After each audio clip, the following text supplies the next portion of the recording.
पद्मार्कं गजाननमहर्निशम् अनेकदन्तं भक्तानाम् एकदन्तमुपास्महे। सरस्वती नमस्तुभ्यं वरदे कामरूपिणि विद्यारम्भं करिष्यामि सिद्धिर्भवतु मे सदा। पद्मपत्र विशालाक्षी पद्मकेसरवर्णिनि नित्यं पद्मालयां देवी सा मां पातु सरस्वती। गुरुर्ब्रह्मा गुरुर्विष्णु गुरुदेवो महेश्वर गुरुर्साक्षात् परब्रह्मा तस्मै श्री गुरवे नमः।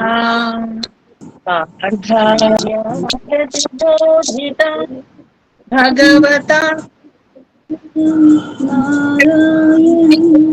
स्वयं व्यासेन ग्रथितां पुराणमुनिना मध्ये महाभारतम् अद्वैतामृतवर्षिणी भगवती अष्टादशाध्यायिनी मनुसन्धदामि భగవద్గీతే భవద్వేషిణి. మూడవ అధ్యాయం కర్మయోగం. ఇందులో మనం మొట్టమొదట స్వధర్మాన్ అని స్వధర్మం గురించి చెప్పారు. శ్రేయాన్ స్వధర్మో విగుణ అని. కర్మయోగంలో మొట్టమొదట మీ ధర్మాన్ని మీరు పాటించండి అని ఫస్ట్ లెవెల్. అది అంటే మనందరికీ డౌట్ వస్తుంది, మనం ఎలా చేయాలి, మనకు మీరు ఏ ఇందులో ఉన్నారు, ఏ ఆశ్రమంలో ఆ ధర్మాన్ని పాటించండి, మీరు ఎలా చేయాలి అలా చేయండి అని చెప్పారు. మన మతం, మన జాతి ఇవన్నీ మన లెక్కలోకి తీసుకుని మనకు ఒక ధర్మం అంటూ ఉంటుంది. ఆ ధర్మాన్ని మనం పాటించాలి. తర్వాత అన్ని మిగతావన్నీ నా మీద వదిలేయండి, నేను చూసుకుంటాను అని చెప్తున్నారు. నిజానికి ఇది మనకి 18వ అధ్యాయంలో చిట్ట చివరిగా వచ్చే శ్లోకం ఇక్కడ కూడా వచ్చేసింది. ఆయన చెప్తున్నారు నేను చూసుకుంటాను మీకెందుకు అన్నట్టుగా చెప్పారు. చెప్పేసిన తర్వాత నిజానికి ఇక్కడికి అయిపోయినట్టే.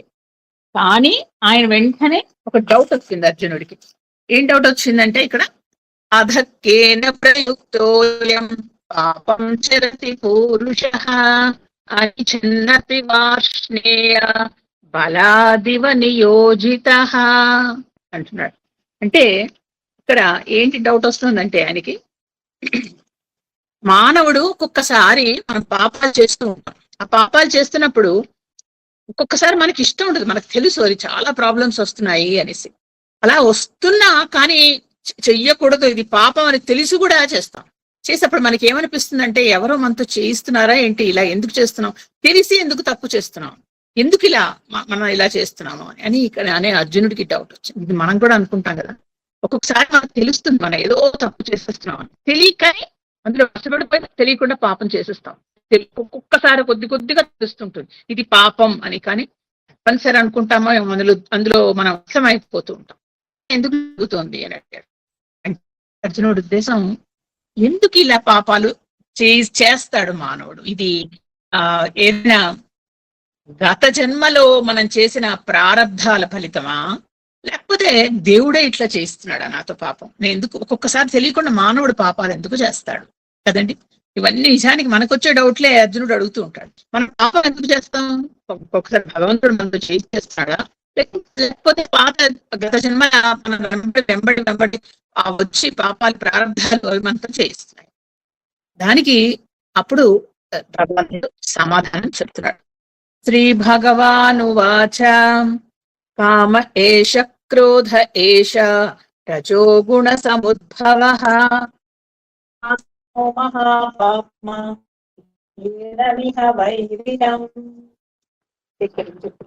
భగవంతుడు నిజానికి ఏమి ప్రారంభం లేకపోతే ఇంకేదో భగవంతుడు అనుకోకు. భగవంతుడు ఎప్పుడు దయాళు. భగవంతుడు ప్రాణులందరూ ఆయనకి పిల్లలే, మనం అందరూ ఆయనకి పిల్లలే. పిల్లల కోసం ఎవరైనా పిల్లలతో తప్పులు చేయిస్తారమ్మా, చేయించరు కదా. నిజానికి మన తల్లిదండ్రుల కంటే కూడా ఇంకా దగ్గరైన వాడు, ఇంకా ఆత్మీయుడు ఆయన. అలాంటప్పుడు ఆయన ఎలా చేయిస్తాడు, చేయించడు. కాబట్టి ఆయన మనం పాపాలు తోయడు, మనల్ని ఎట్లయినా ఇందులోంచి బయట పడేయాలని ఆయన చూస్తాడు. ఇక పూర్వజన్మ మన ప్రారంభం అంటావా, పూర్వజన్మలో మనం చేసిన ఫలితాలు అది మన పాపం చేయించవు. మనం ఏదైనా పాపం పుణ్యం చేసుంటే అనుభవించేలా చేస్తాయి, కానీ మనం పాపాల్లోకి తొయ్యం. ఇక పాపంలోకి ఏంటి తోస్తోంది నిన్ను, నువ్వు ఎందుకు పాపం చేస్తున్నావు అంటే అప్పుడు చెప్తాడు దానికి కారణం కామము, అంటే కోరిక. ఈ కోరికల్లో చేరి నువ్వు ఇలా తప్పులు చేస్తున్నావు అంటాడు. మనకి ఉండే రజోగుణం అని ఒకటి ఉంటుంది మనకి కదా, సత్వగుణము, రజోగుణము, తమగుణం. మన శరీరంలో ఉండే రజోగుణమే మనకి ఏం చేస్తుందంటే ఒకళ్ళ మీద ఇష్టం, ఒకళ్ళ మీద ద్వేషం, ఇలా అన్ని కల్పిస్తుంది. రాగాలు అంటే, రాగము అంటే ప్రేమ కల్పిస్తుంది. దానివల్ల కోరికలు వస్తాయి. ఒకళ్ళ మీద లేకపోతే ఒక వస్తువు మీద మనకి ఒక ఇష్టం కలిగినప్పుడే రకరకాల కోరికలు వస్తాయి. కాబట్టి దీనికి కామము అంటే కోరిక అనేది ముఖ్య కారణం. దాని వల్లే నువ్వు పాపం చేస్తున్నావు అని చెప్పాడు. ఇవి నిజానికి తీరుస్తూ ఉంటే పుడుతూ ఉంటాయి. అది విచిత్రం. ఈ కోరికలు ఎలా ఉంటాయంటే మనం ఆ కోరికల్ని తీర్చే కొద్దీ మళ్ళా పుడుతూ ఉంటాయి. అందుకే ఇక్కడ మహాశనము అన్నాడు. అంటే ఎంత తిన్నా తృప్తి లేనివాడు. చాలా అంటే ఒక బాగా తిండిపోతున్నాడు అనుకోండి, ఎంత పెట్టినా ఇంకా తృప్తి ఉండదు. అలాగా ఈ కోరికలు అనేవి అదొక మహాశనము. ఎంత అనుభవించినా ఇంకా కావాలి, కొత్త కోరికలు పుడుతూ ఉంటాయి. ఇక్కడ ప్రాబ్లం ఏంటంటే ఆ కోరికలు తీరుతూ ఉంటే పర్లే, కొత్త కోరికలు పుడితే మళ్ళీ అడుగుతాం. అసలు తీరలేదనుకోండి, మనకి ఏదో కావాలి అనిపించింది, అది తీరలేదు, అప్పుడు అది మెల్లిగా అసంతృప్తిగా మారిపోతుంది మొట్టమొదట. తర్వాత అదేమవుతుందంటే క్రోధంగా మారిపోతుంది. అందుకని పూర్తిగా దీన్ని నశింప చేయాలి, లేకపోతే మనల్ని ఇది నరకంలో పడేస్తుంది. కాబట్టి ఈ విధంగా మనుషుల్ని ఎంతో జాగ్రత్తగా ఉంటే తప్ప ఈ కోరిక అనేది మనల్ని లొంగ తీసుకుంటుంది అని చెప్తున్నాడు. ఇక తర్వాత భగవద్గీత ఇక్కడికి ఆపుతాను. ఆపి కొంచెం లైట్ గా ఉండేది చెప్తాను, ఎందుకంటే మనకి ఈ రోజు కొంచెం ఇబ్బందులు వస్తున్నాయి. కొంచెం సీరియస్ శ్లోకం, చాలా పెద్ద శ్లోకం, అది చెప్పుకునే కంటే మనకి కొంచెం లైట్ గా ఉండేది చెప్పుకుందాం. ఈ మధ్య మేము చూసిన ఊర్లలో తెలవ నారాయణుడు అనేసి, సరే ఈ రోజు భగవద్గీతలో అక్కడికి ఆపి నేను ఈ మధ్య రీసెంట్ గా మేము చూసిన మేల్కోటే అనే క్షేత్రం గురించి చెప్తాను. ఇది కూడా చెప్దామనే ఉంది నాకు, కానీ ఇన్ని రోజులు గీతలో శ్లోకాలు అనుకుని కూర్చున్నాం. బహుశా ఈ రోజు ఇది చెప్పాలని ఇలా అవుతుందో ఏంటో తెలియదు నాకు. ఇక్కడ ఏంటంటే మేల్కోటే, ఇది మైసూర్కి ఇది ఒక 50 కిలోమీటర్స్ దూరంలో ఉంటుందండి. చాలా పురాతనమైన టెంపుల్, చాలా అంటే చాలా, మనకి తెలుస్తుంది లోపలికి ఎంటర్ అవుతూనే. వైష్ణవ సంప్రదాయంలో కట్టబడింది ఇది. ఇక్కడ చెలువ నారాయణ స్వామి అంటారు. నారాయణుడు ఉంటాడు అక్కడ ఉండే, ఆ లోపల ఉండే గర్భగుడిలో ఉండే దేవత నారాయణుడు. ఇక్కడ ఏంటంటే ఆయన రాముడు, అంటే ఆయన రాముడి కాలంలో రాముడు ఇక్కడ పూజ చేశాడని, తర్వాత ద్వాపర యుగంలో కృష్ణుడు కూడా పూజ చేశాడని చెప్తారు. అంటే అంత పురాతనమైన గుడి. అంటే వాళ్ళు పూజ చేసిన మరి దేవుడు అంటే చూడండి దానికి ఎంత పవర్ ఉంటుందో మనకి లోపలికి వెళ్తూనే తెలుస్తుంది. ఆ వైబ్రేషన్స్ చాలా ఇప్పటికీ ఏంటంటే అక్కడ లోపల అంత సంప్రదాయంగా చేస్తారు. వైష్ణవ సంప్రదాయంలో అంత మడిగా, అంత సంప్రదాయంగా చేస్తారు. అది పొద్దున్నే మనం వెళ్ళాలి, వెళితే అక్కడ దర్శనం అవుతుంది. లేకపోతే చుట్టుపక్కల వాళ్ళందరూ కొంతమంది వచ్చి అక్కడ సెటిల్ అయిపోయి ఉండిపోయారు, అంటే అంత వాళ్ళకి ఇష్టపడి వస్తారు. అక్కడ ఉండే ఆయన చెలువ నారాయణ స్వామి అంటారు. ముందర నారాయణ స్వామి చెలువ ఎలా అయ్యాడో చూద్దాం. ఇక్కడ రామానుజుల స్వామి, ఆయన మనకందరికీ తెలుసు. ఆయన ఇక్కడ 12 సంవత్సరాలు ఉండిపోయారు వచ్చి. అంటే అక్కడ అంత బాగుంది. ఆయన వైష్ణవ మతాన్ని వృద్ధి చేస్తూ ఇక్కడికి వచ్చి ఆలయ దర్శనం చేసుకుని 12 సంవత్సరాలు ఈ క్షేత్రంలో ఉండిపోయారు. అంత గొప్ప క్షేత్రం. ఈ క్షేత్రానికి ఒకసారి ఢిల్లీ సుల్తాన్ వచ్చి, అంటే చాలా నగలు అవి అందరు రాజులు ఇచ్చేవాడు. ప్రతి వాళ్ళు ఇక్కడ ఎవరు వచ్చినా సరే వాళ్ళు కూడా ఆ కాలంలో రాజులందరూ నగలు అవి ఇచ్చేవారు స్వామివారు. ఇస్తే వీళ్ళందరూ ఏం చేశారంటే వచ్చి అప్పుడు ఆక్యుపై చేద్దామని చూస్తారు. చూసిన తర్వాత ఢిల్లీ సుల్తాన్ వచ్చాడు. అయితే వీళ్ళు చాలా ప్రయత్నించారండి. ప్రయత్నించి మూల విరాట్ని కాపాడేశారు. మూల విరాట్కి అడ్డంగా గోడ లాంటిది కట్టేశారు. ఈ రోజు ఇది అలాగే చేశారు. అలాగే శ్రీరంగాన్ని అవన్నీ రక్షించారు మూల విరాట్లని. అంటే వాళ్ళకి ఎవరికి తెలియదు, ఈ గోడ అనుకుని ఏమీ లేదని వెళ్ళిపోయేవారు. కానీ ఉత్సవ విగ్రహాలు దొరికిపోయాయి ఢిల్లీ సుల్తాన్కి. పట్టుకెళ్ళిపోయాడు స్వామివారిని. పట్టుకెళ్ళిపోయి ఇంట్లో అక్కడ ఢిల్లీలో ఉంచేసుకున్నాడు. తర్వాత రామానుజాచార్యులకి అక్కడికి వచ్చి ఆయన చూస్తే ఉత్సవ విగ్రహం లేదు. ఎలాగ లేదు అంటే ఇలా ఢిల్లీ సుల్తాన్ పట్టుకెళ్ళిపోయాడు. కానీ రామానుజాచార్యులందరూ దేవుడి కింద చూసేవారు. వాళ్ళకు కూడా భయమే, త్వరకు వాళ్ళకు కూడా. ఇది అక్కడికి వెళ్ళి ఆ సుల్తాన్ దగ్గరికి ఈయన స్వయంగా వెళ్ళారట. ఢిల్లీ వెళ్ళి ఇట్లా మా విగ్రహం ఇప్పుడు మీరు తీసుకొచ్చారు, ఉండిపోయింది, అది మాకు ఇచ్చేయండి అంటే ఆయన చాలా గౌరవం చేశారు. ఈయన్ని అక్కడ రాజ్యసభలో కూర్చోపెట్టి, లేదండి మేమేం తీసుకురాలేదండి, మా దగ్గర లేదని అబద్ధం అడిగాడు. వస్తే వెంటనే ఆయన కళ్ళు మూసుకుని ధ్యానం చేస్తే ఆయనకు అర్థమైపోయింది అక్కడే లోపలే ఉంది అనేసి. అక్కడ అంతఃపురంలో ఉంది అనే విషయం ఆయనకు అర్థమైంది. వెంటనే చెలువా ఇలా రా అని పిలిచాడు. చెలువా అంటే చిన్ని బాబు అని అర్థంట. అలా పిలిచేసరికి వెంటనే అక్కడ అంతఃపురంలో ఉన్న విగ్రహం దానంతట అది వచ్చి ఆయన ఒళ్ళో కూర్చుంది. అందరూ ఆశ్చర్యపోయారు, ఏంటిది ఎలా ఎక్కడి నుంచి వచ్చింది అంటే అప్పుడు అన్నట్టు రామానుజాచార్యులు, ఇది ఎలా వచ్చింది, నీ దగ్గరే ఉంది కదా, ఇలా ఎందుకు చెప్పావు అంటే ఆయన తలదించుకున్నాడు. ఢిల్లీ సుల్తాన్ మాట్లాడలేకపోయాడు. కానీ ఎప్పుడైతే ఈ విగ్రహం వచ్చిందో విగ్రహంతో పాటు ఒక అమ్మాయి పరిగెట్టుకుని అంతఃపురం నుంచి వచ్చింది. ఎవరంటే ఢిల్లీ సుల్తాన్ కూతురు. ఆ అమ్మాయి అందట ఈ విగ్రహం ఇక్కడి నుంచి వెళ్ళి దొంగతనం చేసి తీసుకొచ్చారు, ఎక్కడి నుంచి తెచ్చారో నాకు తెలియదు, కానీ నాకు విపరీతంగా నచ్చి నేను అంతఃపురంలో ఉంచుకున్నాను. అప్పటి నుంచి ఇక నాకు సమస్తం, నా సర్వస్వం ఆ విగ్రహమే.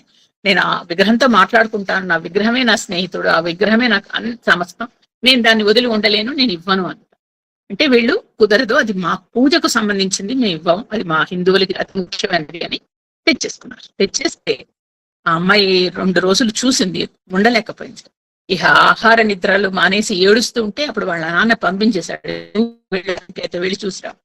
అలాంటిది వీళ్ళు ఆ విగ్రహాన్ని తెచ్చి మళ్ళా దాన్ని అంతా చేయవలసిన దానికని సంస్కారాలు చేసి మళ్ళా ప్రతిష్ఠ చేశారు.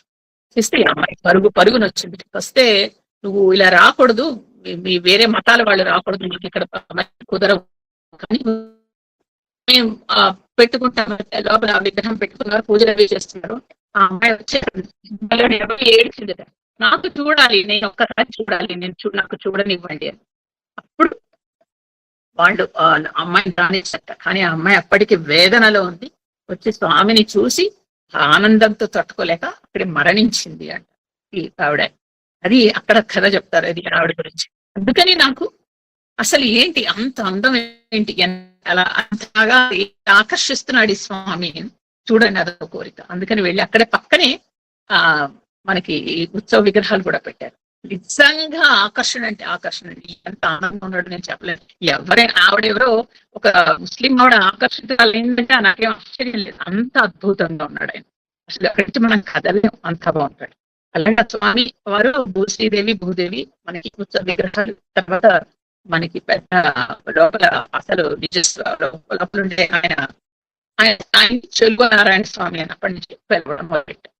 అక్కడికి వెళ్ళొచ్చు మనం చక్కగా. పొద్దున ఒక్కసారి తీర్థ ప్రసాదాలు అవి ఇస్తారు వాళ్ళు. వైష్ణవ సాంప్రదాయంలో ఏంటంటే ఎప్పుడు పడితే అప్పుడు అసలు ఇవ్వరు, ఒకటేసారి ఇస్తారు వాళ్ళు మడిగా. అప్పుడు మనం వెళ్ళి కూర్చుంటే మనకు కూడా ఇస్తారు. అది చాలా కష్టం. అంటే పొద్దున పర్టికులర్ టైంలో 8-9 అక్కడ ఉంటే అది మనకు దొరుకుతుంది. ఆ తర్వాత అక్కడ చిన్న గుడిలో ప్రదక్షిణాలు చేసి చూసి పక్కన అమ్మవారు ఉంటుంది, మహాలక్ష్మీదేవి, ఆవిడ చూడేట రామానుజుల విగ్రహం కూడా ఉంది, చూడొచ్చు. తర్వాత ఇంకొక గొప్ప ఆకర్షణ ఏంటంటే ఆ ఊర్లోనే పక్కన ఇంకా కొద్ది మనం జస్ట్ 4 అడుగులు వేస్తే అక్కడి నుంచి ఒక చిన్న కొండ ఉంటుంది, ఒక 350 మెట్లు ఉన్నాయి. అక్కడ యోగ నరసింహస్వామి ఆలయం. అది కూడా చాలా అద్భుతంగా ఉంది. కొంచెం కష్టపడాలి మనకి, ఎందుకంటే కొంతవరకే వెళుతుంది కారు, ఆ తర్వాత నడిచి వెళ్ళాలి. నడిచి వెళ్ళినా వెళ్ళాల్సిన చోటు. నేను వెళ్ళాను, కొంచెం కష్టపడడం, వాన పడుతుంది అయినా సరే వెళ్ళాను. ఎంత బాగుంటాడంటే యోగ ఆసనం వేసుకుని కూర్చుని ఉంటాడు నరసింహస్వామి. ఇట్లా పిలిస్తే పలికేలా ఉంటాడు. నరసింహస్వామి మామూలుగా ఉగ్రంగా, కోపంగా, ఆవేశంగా ఉంటాడు.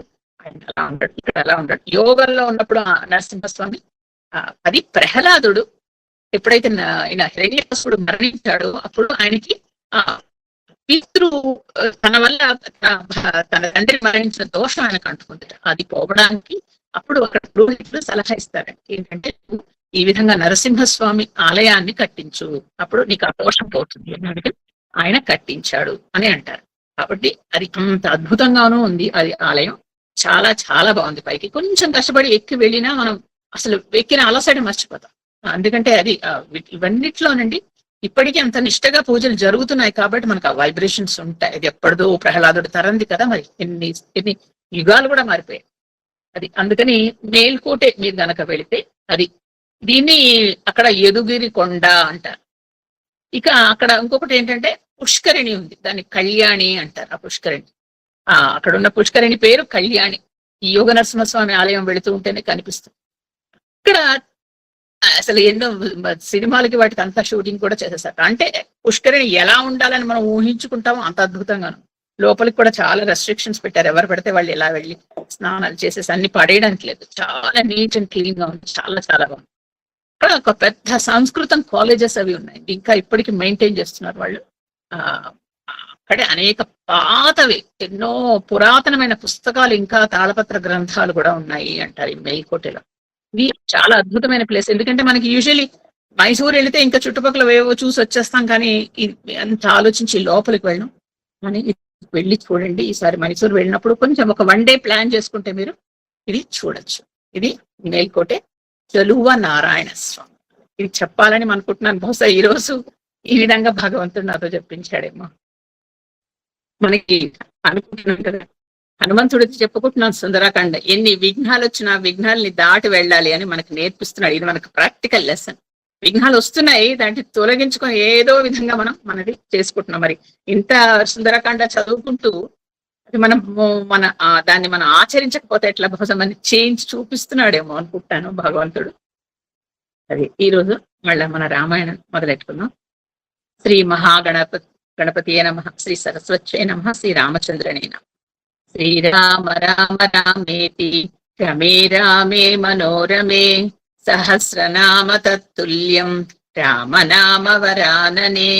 రామాయ రామభద్రాయ రామచంద్రాయ వేధసే రఘునాథాయ నాథాయ సీతాయ పతయే నమః.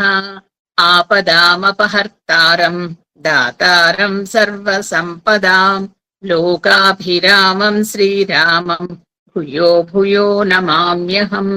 పూజంతం రామ రామేతి మధురం మధురాక్షరం ఆరుహ్య కవితా శాఖాం వందే వాల్మీకి కోకిలం. సుందరాకాండలో హనుమంతుడు సాగర లంఘనం చేసి అది వెళ్ళడం ఒక అద్భుత దృశ్యం అని చెప్పుకున్నాం. నవరసాలలో అద్భుతం ఏదో మనం చూసేసాం. చూసి ఏ విధంగా ఆయన ఆ సముద్రాన్ని దాటాడు, ఆయనకి మధ్యలో ఎన్ని అడ్డంకులు వచ్చాయి, ఒక్కొక్కటి అధిగమిస్తూ ఆయన ఎలా వెళ్ళాడు. వెళ్ళి చిట్ట చివరికి అక్కడ లంబ పర్వతం మీద దిగాడు. దిగిన తర్వాత అక్కడ చూస్తున్నాడు లంకని అని అంతవరకు మనం చెప్పుకున్నాం. అక్కడ వెళ్ళేటప్పుడు ఎన్ని రకాలు. ముందర మైనాక పర్వతం ప్రేమగా పిలిచింది, ఆయన ఒప్పుకోలేదు. వద్దు, నాకు ఈ గౌరవాలు సమానాలు వద్దు, నేను రామబాణంలాగా వెళ్ళిపోవాలి, ఎక్కడ ఆగకూడదు అనుకున్నాను. తర్వాత సురసాదేవి వచ్చింది. సురసాదేవి వచ్చి ఈయన్ని పరీక్ష చేసింది. తర్వాత ఇలా ఒక్కొక్కళ్ళు వచ్చారు కదా. వస్తే అన్ని అధిగమించాడు ఆయన.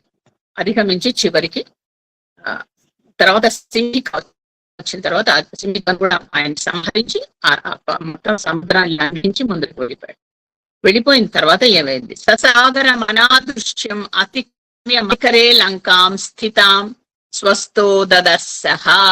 సాతో మొదలైంది. మీకు చెప్పాను కదా, సర్గ మారినప్పుడల్లా సా గాని తాతో గాని మొదలవుతూ ఉంటాయి. సుందరాకాండలో 2 అక్షరాల మీద ఎక్కువ ఇది ఉంది. ఇక్కడ మహాబలుడైన హనుమంతుడు ఎవ్వరూ దాటలేని ఆ సముద్రాన్ని లంఘించి నెమ్మదైన మనసుతో త్రికూట పర్వతము పైనున్న లంకా నగరాన్ని చూశాడు. ఎవరూ దాటలేనిది అంటే అంతకుముందు ఎవరు దాటలేదా? మరి రావణాసురుడు వచ్చాడు. రావణాసురుడు వచ్చినా లంఘించలేదండి, దూకలేదు. ఆయన విమానంలో తిరుగుతూ ఉండేవాడు కదా. కాబట్టి ఎవరు దూకలేదు, దూకి వెళ్ళింది ఎవరూ లేరు. ఇలా అసాధ్యమైన పని చేసిన ఆంజనేయ స్వామి మాత్రమే ఈ విధంగా చేయగలిగాడు. వెళ్ళి అక్కడ ఆ పర్వతం మీదే దిగాడు. దిగేటప్పుడు ఎలా దిగాడు? కొంచెం ఒక్కసారిగా దిగితే ఏంటవుతుంది, మొత్తం ఒక భూకంపం వచ్చినట్టు మొత్తం అంతా కంపించిపోతుంది. ఎందుకంటే పర్వతాకారంలో ఉన్నాడు ఆయన. అందుకే అద్భుత దర్శన అన్నాడు వాల్మీకి. చక్కమని దిగలేదు, మెల్లిగా దిగాడు. ఆ దిగడం కూడా ఎలా ఉందంటే, దిగేసరికి దానికి కూడా ఆ కొండ మీద ఉన్న చెట్లు అవి కదిలి ఆయన మీద వృష్టి కురిపించినట్టుగా అనిపించింది. అక్కడ దిగాడు ఆయన. అప్పుడు ఎలా ఉంది ఆ పుష్పవృష్టి ఆయన మీద పడుతూ ఉంటే, ఒక్కసారి అన్ని ఈ వృక్షాలు అన్ని చుట్టుపక్కల ఉన్నవన్నీ ఆ పర్వతం స్వాగతం మహావీర అన్నట్టుగా ఉంది. అంటే చూడండి, పుష్పవృష్టి ఇలా పుష్పాలు ఇస్తే అంతేగా స్వాగతం చెప్తున్నట్టు. అలాగే అదొక శుభ సూచన. ఆ విధంగా అయింది. అప్పుడు ఇంత సముద్రం ఇలా దాటొచ్చాడా 100 యోజనాలు, కొద్దిగా కూడా ఆయన కలసటలేదు. ఎక్కడ అమ్మయ్య వచ్చాను అన్నట్టు కూడా లేదుట. ఎక్కడ నిట్టూర్పు లేదు, అలసట లేదు. ఆయన అనుకున్నట్ట ఈ 100 యోజనాలు వచ్చేసాను, ఇంకా ఎన్ని 100 యోజనాలు వెళ్ళిపోతాను, అమ్మవారిని చూడడానికి ఎక్కడికైనా వెళ్ళిపోతాను అంటే అంత కమిట్మెంట్ ఉంది చూడండి. అలా అనుకున్నాడు. అనుకున్న తర్వాత అక్కడ చూశాడు. అది దిగిన తర్వాత చుట్టుపక్కలంతా చూసుకున్నాడు. చూస్తే ఎక్కడది లంక అంటే ఇంకా లోపల ఉంది ఆ నగరం. ఈయన బయట ఎక్కడో ఉన్నాడు, ఆ ద్వీపం మీద దిగాడంతే. అక్కడ ఆయన ఏం చేశాడంటే మెల్లిగా ఇది వరకు రూపంలోకి వెళ్ళిపోయాడు. అంటే హనుమంతుడు ఇదివరకు ఎలా ఉండేవాడు, పర్వతాకారంలో లేడు ఎప్పుడైనా, మామూలు తన నిజ రూపానికి వచ్చాడు. వచ్చి ఆ రూపంలో ఆ చుట్టుపక్కల ఉన్న అరణ్య ఎంత బాగున్నాయంటే ఆయన ఎంత చక్కగా వాళ్ళు చూడండి, చక్కగా వాళ్ళు అంత అభివృద్ధి చేసుకున్నారంటే కేవలం లంక ఒకటే కాదు, లంక బయట సముద్రం పక్కన ఉన్న చోట కూడా వాళ్ళు చక్కగా దాన్ని అభివృద్ధి చేసుకున్నారంటే మనం చెప్తున్నానంటే ఆ రోజుల్లో ఆ యుగంలో కూడా ఈ శుభ్రత మీద ఎంత పెట్టేవారు. పచ్చిక బయళ్ళుట మెత్తగా ఉన్నాయి నడుస్తూ ఉంటే హనుమంతుడికి. తర్వాత ఆ గండ అక్కడక్కడ మధ్య మధ్యలో శిలలు పెట్టారు కూర్చోడానికి. అంటే పెద్ద పెద్ద శిలలు ఉంటాయి చూసారు, ఇప్పుడు కొత్తగా ల్యాండ్స్కేప్ చేస్తున్నప్పుడు ఎక్కడైనా బండలు అవి వస్తే వాటిని తీసే ఇట్లా మధ్యలో అందంగా ఉంచేస్తారు. చుట్టూతో ఇలా లాన్ ఉంటుంది, మధ్యలో ఒక పెద్ద బండల అలా ఉంచేశాడు. చుట్టుపక్కల గొప్ప వృక్షాలు, ఫల వృక్షాలు, తర్వాత పుష్ప వృక్షాలు ఉన్నాయి. ఆ చక్కటి సువాసన, అంతంత పెద్ద పెద్ద పువ్వుల చెట్లు చక్కటి సువాసన వస్తూ ఉంటుంది కదా, అలా వస్తుంది. అవన్నీ ఉన్నాయి, ఫలించి ఉన్నాయి ఫలాలు అవన్నీ. ఎక్కడ హనుమంతుడు వెళ్ళడం అని, ఆయన బాణట రూపంలో ఉన్నాడు, వెళ్ళి దాన్ని ఒకటి తీసుకోవడం తినడం ఇలాంటివి ఏవి లేవు. అలా వెళ్ళాడు. అక్కడి నుంచి పక్కన కొన్ని జలాశయాలు ఉన్నాయి. అక్కడ అనేక పక్షులు, హంసలు, కారండవ పక్షులు రకరకాలుగా అందరూ ఇలా ఈదుతున్నాయి. తర్వాత అందులో పద్మాలు, కలువ పువ్వులు అలాంటివన్నీ ఉండి మధ్యలో విహార స్థలాలు కూడా ఉన్నాయి. ఇది ఎక్కడ, లంకా నగరం బయట సముద్రం దగ్గర. అక్కడ ఆయన చూస్తున్నాడు. చూసిన తర్వాత ఇంకా కొంచెం పైకి ఆ కొండ నుంచి ఆయన చూస్తున్నాడు. చూస్తే అక్కడ ఆయనకి లంకా నగరం ఒక కాంపౌండ్ వాళ్ళ ప్రహరీ కనిపించింది. చాలా పటిష్టంగా ఎంతో మంది వర్షాలు దాన్ని రక్షిస్తున్నారు. ఎందుకు అంటే ఇక్కడ ఒకటి ఆయనకి బహుశా మనస్సులో ఎక్కడో కొద్దిగా భయం ఉందండి. రావణాసురుడికి రాముడు వస్తాడు, సీతను తీసుకొచ్చేసాను అని భయం ఎక్కడో ఉండిపోయింది. దానివల్ల కాపలా ఇంకా బాగా పెంచేశాడు. అనేక మంది బలిష్టమైన వాళ్ళు ఆ ప్రహరీ చుట్టూ తిరుగుతున్నారు. అప్పుడు గమనించాడు అసలు ఏంటేంటుంది, ఆ లంకా నగరానికి ఎలా వెళ్ళాలి, దారేంటి అని కొండ నుంచి చూస్తున్నాడు ఆయన. చూస్తే ఆ లంకా నగరం ఉండి దాని చుట్టూ ఒక అగడ్త ఉంది. అగడ్త అంటే ఏంటంటే చుట్టూ నీళ్లు ఉంటాయి చూసారా. మనం ఏదైనా ఫోర్ట్ చూడడానికి వెళితే, గోల్కొండ ఫోర్ట్స్ ఇలాంటి పాతవి ఏమైనా చూడడానికి వెళితే మనకు అనిపిస్తుంది, కందకం అంటారు. చుట్టూత నీరు ఉంటుంది, మధ్యలో చెక్క లాంటిది వాళ్ళు వేసుకుని లోపలికి వేసిన తర్వాత లోపలికి వెళ్ళాక చెక్కని తీసేస్తారు. అప్పుడు ఏముండదు, మనకి ఎవరు వెళ్ళలేరు, అది చాలా అందులో వాళ్ళు ఏం చేస్తారంటే ఎవరు దాటకుండా లోతుగా ఆ వాటర్ ఓ ముసళ్ళు అలాంటివి కూడా పెంచేస్తారు. సో దట్ ఎవరైనా పడిపోతే పొరపాటున తినేస్తాయి. అంత ఇదిగా ఉంటాయి అనమాట. లేదు ఇలాంటివన్నీ ఉంటాయి. దాన్ని కందకము లేదా అగడత అంటారు. అలాంటిది ఒక పెద్ద అగడుతుంది. దానిలో నీరు.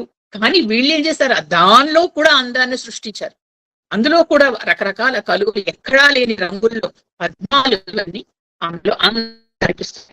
తర్వాత ఆ ప్రాకారం ఏదైతే ఉందో కాంపౌండ్ వాల్, ఆ లంకా నగరాన్ని అంత బంగారు రంగుతో తాపడం చేయబడింది, బంగారంతోటే తాపడం చేయబడింది. అంటే ఎంత ఐశ్వర్యం చూడండి రావణాసురుడికి.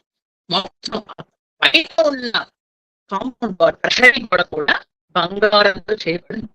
అక్కడి నుంచి బయట నుంచి ఆ కొండ నుంచి చూస్తే ఆయనకి కనిపిస్తోంది. తర్వాత అక్కడ కనిపించింది, లోపల ఆ ప్రహరీ కనిపించింది. ఇక లోపల ఎత్తైన భవనాలు చూడండి, భవనాలు ఎత్తుగా ఉంటే దూరం నుంచి కూడా కనిపిస్తాయి కదా, అలా కనిపిస్తున్నాయి. అవిట తెల్లగా వెండిలాగా మెరుస్తున్నాయి. వాటి కప్పులు ఏవైతే ఉంటాయి, టాప్ ఏదైతే ఉందో అలా తెల్లగా మెరుస్తూ 7-8 అంతస్తుల్లో ఉన్నాయి. అంటే 7 ఫ్లోర్స్ 8 ఫ్లోర్స్ ఆ రోజుల్లో కనిపిస్తున్నాయి. అంత ఎత్తుగా ఉన్నాయి కాబట్టి ఆయన కనిపిస్తున్నాయి. ప్రతి ఇంటి మీద జెండాలు ఉన్నాయి. అదొక అందం. ఇప్పుడు చూడండి, కొంతమందికి ఒక బిల్డింగ్ ఒక్కొక్క పేరు పెట్టుకుంటున్నారు, అలాగే వాళ్ళు జెండాలు పెట్టుకున్నారు. అసలు రకరకాల చక్కటి రంగుల జెండాలు ఉన్నాయి. తర్వాత ప్రతి ఇంటికి ఆయన దూరం నుంచి అలా కొంచెం ఎత్తుగా ఉన్న వాటి మీద బంగారు తోరణాలు కనిపిస్తున్నాయి. తర్వాత వాటి నుంచి ఇలా పాతిన లతలు. అంటే చూడండి ఎంత ఇలా సూక్ష్మంగా చూస్తున్నాడు హనుమంతుడు. తర్వాత అంత చక్కగా కూడా వాళ్ళు కట్టారు. దూరం నుంచి చూస్తే ఎలా అనిపించింది అంటే అసలు ఈ నగరం అంతా ఆకాశంలో ఇలా వేలాడుతుందా ఏంటి, భూమి ఉన్నట్టు కనపడలేదు, ఆకాశంలో వేలాడుతున్నట్టుగా కనిపిస్తుంది. త్రికూట పర్వతం మీద ఈ నగరం కట్టబడింది. దీన్ని కాంచన లంక అంటారు. కాంచనము అంటే స్వర్ణము, బంగారము, కాంచన లంక అంటారు. అలాంటి దాన్ని విశ్వకర్మ నిర్మించాడు. నిర్మించి కుబేరుడికి ఇస్తే కుబేరుడి దగ్గర నుంచి రావణాసురుడు లాక్కున్నాడు. తీసుకున్నాడు కదా, లాక్కున్నాడు బలవంతంగా, ఇది నాది అని. కాబట్టి ఈ విధంగా తీసుకున్నాడు. ఇది 30 యోజనాల వెడల్పు, 100 యోజనాల పొడవు ఉంది ఈ నగరం. 30 యోజనాల వెడల్పు, 100 యోజనాల పొడవు. ఇది రాజద్వారం మొత్తం. రాజద్వారం అంటే మెయిన్ ఎంట్రన్స్ అంతా బంగారమే. అలా చూస్తుంటే నేనేం చేశాడంటే ఉత్తర ద్వారం వైపు వెళ్ళాడు. అలా దూరం నుంచి ప్రదక్షిణ చేస్తున్నాడు. ఎలా అసలు ఆనుపానులు ఏంటి గమనించాలి కదా. చూసుకుంటూ ఉత్తర ద్వారం వైపు వెళ్ళాడు. ఇప్పుడు అనిపించింది ఓ విశ్వకర్మ కట్టాడు అన్నారు నిజమే, కానీ ఆయన మామూలుగా కాదు, మనస్సుతో కట్టాడు. ఇష్టపడి, ప్యాషనేట్ అంటాం కదా, అలా ఇష్టంగా కట్టాడు. ఎంత బాగుంది అసలు కానీ అనుకున్నాడు. బాగుంది కానీ ఇది నావులతో నిండిన పాతాళం లాగా ఉంది. అంటే వీళ్ళు లోపల ఉన్నది ఎవరు, నగరం చాలా అద్భుతంగా అందంగా ఉంది, కానీ లోపల ఉన్నదంత రాక్షసు కాబట్టి నాగులతో నిండిన పాతాళం లాగా ఉంది అనుకున్నాడు హనుమంతుడు. దూరం నుంచి అంతా పరిశీలిస్తున్నాడు. రక్షణ వ్యవస్థను చూస్తున్నాడు. అంటే ఎవరు కాపలాగా వస్తున్నారు, ఎంతమంది ఉన్నారు, మరి ఆయనకు కావాలి, వాళ్ళ శత్రువులు కదా, కాబట్టి అవన్నీ గమనించాడు. అని ముందరికి వెళితే ఏమిటవుతుంది అని ఒక అంచనా వేస్తున్నాడు. తను ఎలా వెళ్ళాలి, ముందరికి వెళితే ఏమిటవుతుంది. దాటడానికి నిజానికి వీలు లేని సముద్రం దాటొచ్చాడు. ఇది దాటడం, అగట్ట దాటడం కొంచెం కష్టం. ఎందుకు, ఆయన సైన్యానికి భయపడట్ల, కానీ తన అందరూ గమనిస్తారు. అది ఎంతవరకు సమంజసం, అలా గమనించేలా వెళ్ళాలా, ఏం చెయ్యాలి అనుకుంటున్నాడు. ఇప్పుడు చూస్తున్నాడు ఎంత కట్టుదిట్టమైన ఏర్పాట్లు. పైగా చుట్టూ సముద్రం ఉంది, అదొక ద్వీపం, ఎవరి పడితే వాళ్ళు వెళ్ళడానికి లేదు. పైగా ఈ రావణాసురుడు ఎంత ఘోరమైన శత్రువు, పైగా ఎంత రక్షణ వ్యవస్థ పెట్టుకున్నాడు అసలు అని ఆలోచిస్తున్నాడు. అంటే పైన ఉన్న రాక్షసులు గమనించాడు. వాళ్ళు ఎలా ఉన్నట్టు పెద్ద కోరలు, వాళ్ళకి ఇలా కోరలు, చేతిలో శూలాలు, పెద్ద పెద్ద గద్దలు ధరించి దాని మీద అలా తిరుగుతున్నారు ఆ ప్రహరీ మీద. అనుకున్నట్టు హనుమంతుడు వారందరూ ఇక్కడికి వచ్చిన అసలు ఎంతమంది రాగలరు అక్కడి సముద్రం దాటి, ఒకవేళ వచ్చిన ఇక్కడికి ఏమైనా అసలు ప్రయోజనం ఉందా, వీళ్ళందరూ యుద్ధం చేయగలమా మేము అంటే ఆలోచన బయట నుంచి చూస్తే ఆయనకి అలా అనిపించింది. ఏంటి అసలు ఏంటి ఈ రక్షణ వ్యవస్థ ఏంటి, ఇంత అద్భుతమైన ప్లానింగ్ ఏంటి, ఎలా రాగలం, అన్ని యుద్ధంలో దేవతలు కూడా ఈ రావణాసురుడిని జయించలేకపోతున్నారు, ఎవరు ప్రవేశించడానికి వీలు లేకుండా ఇలా కట్టుకున్నాడు ఈయన అని. శ్రీరాముడు వచ్చినా కూడా వీళ్ళు మాతారా, వీళ్ళు ఏమి చేయలేడేమో రాముడు కూడా అన్నాడు. రాముడు ఇక్కడ ఒక చాలా మందికి అనుమానం వస్తుంది, ఇలాంటి మాట మాట్లాడేశాడంటే హనుమంతుడు రాముడిని చేయలేడు, రాముడు భక్తుడు కదా, రాముడు చేయలేడు అంటే ఇక్కడ అర్థం ఏంటంటే రాముడు వచ్చి నిలబడితే శత్రువు మనస్సు కూడా మారిపోతుందండి, ఎవరి మనసైనా మారిపోతుంది, అలాంటి వాడు రాముడు.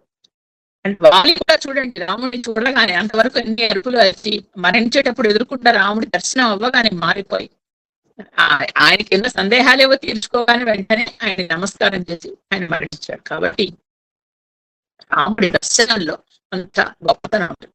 అలాంటి రాముడు వచ్చి రాముడి దర్శనం కూడా వీళ్ళు మారారు, వీళ్ళు ఇంత కరుకుగా ఉన్నారు, వీళ్ళు ఇంత కర్కశంగా ఉన్నారు, వీళ్ళ మనసులు దేవుడిని చూస్తే మాత్రం మారుతాయా అనుకున్నాడు.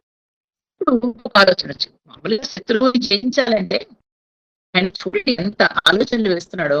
ఆయన హనుమంతుడు కదా, మరి ఆయన బుద్ధిమతం వరిష్టం అంటారు. రకరకాలుగా శత్రువుని ఏ విధంగా జయించాలి, ఏ విధంగా లోపలికి రాలి, ఏదో రాగానే పద వెళ్ళిపోదాం తోసుకుని వెళ్ళిపోవడం కాదు. ఆయన ఒక్కడే ఉన్నాడు.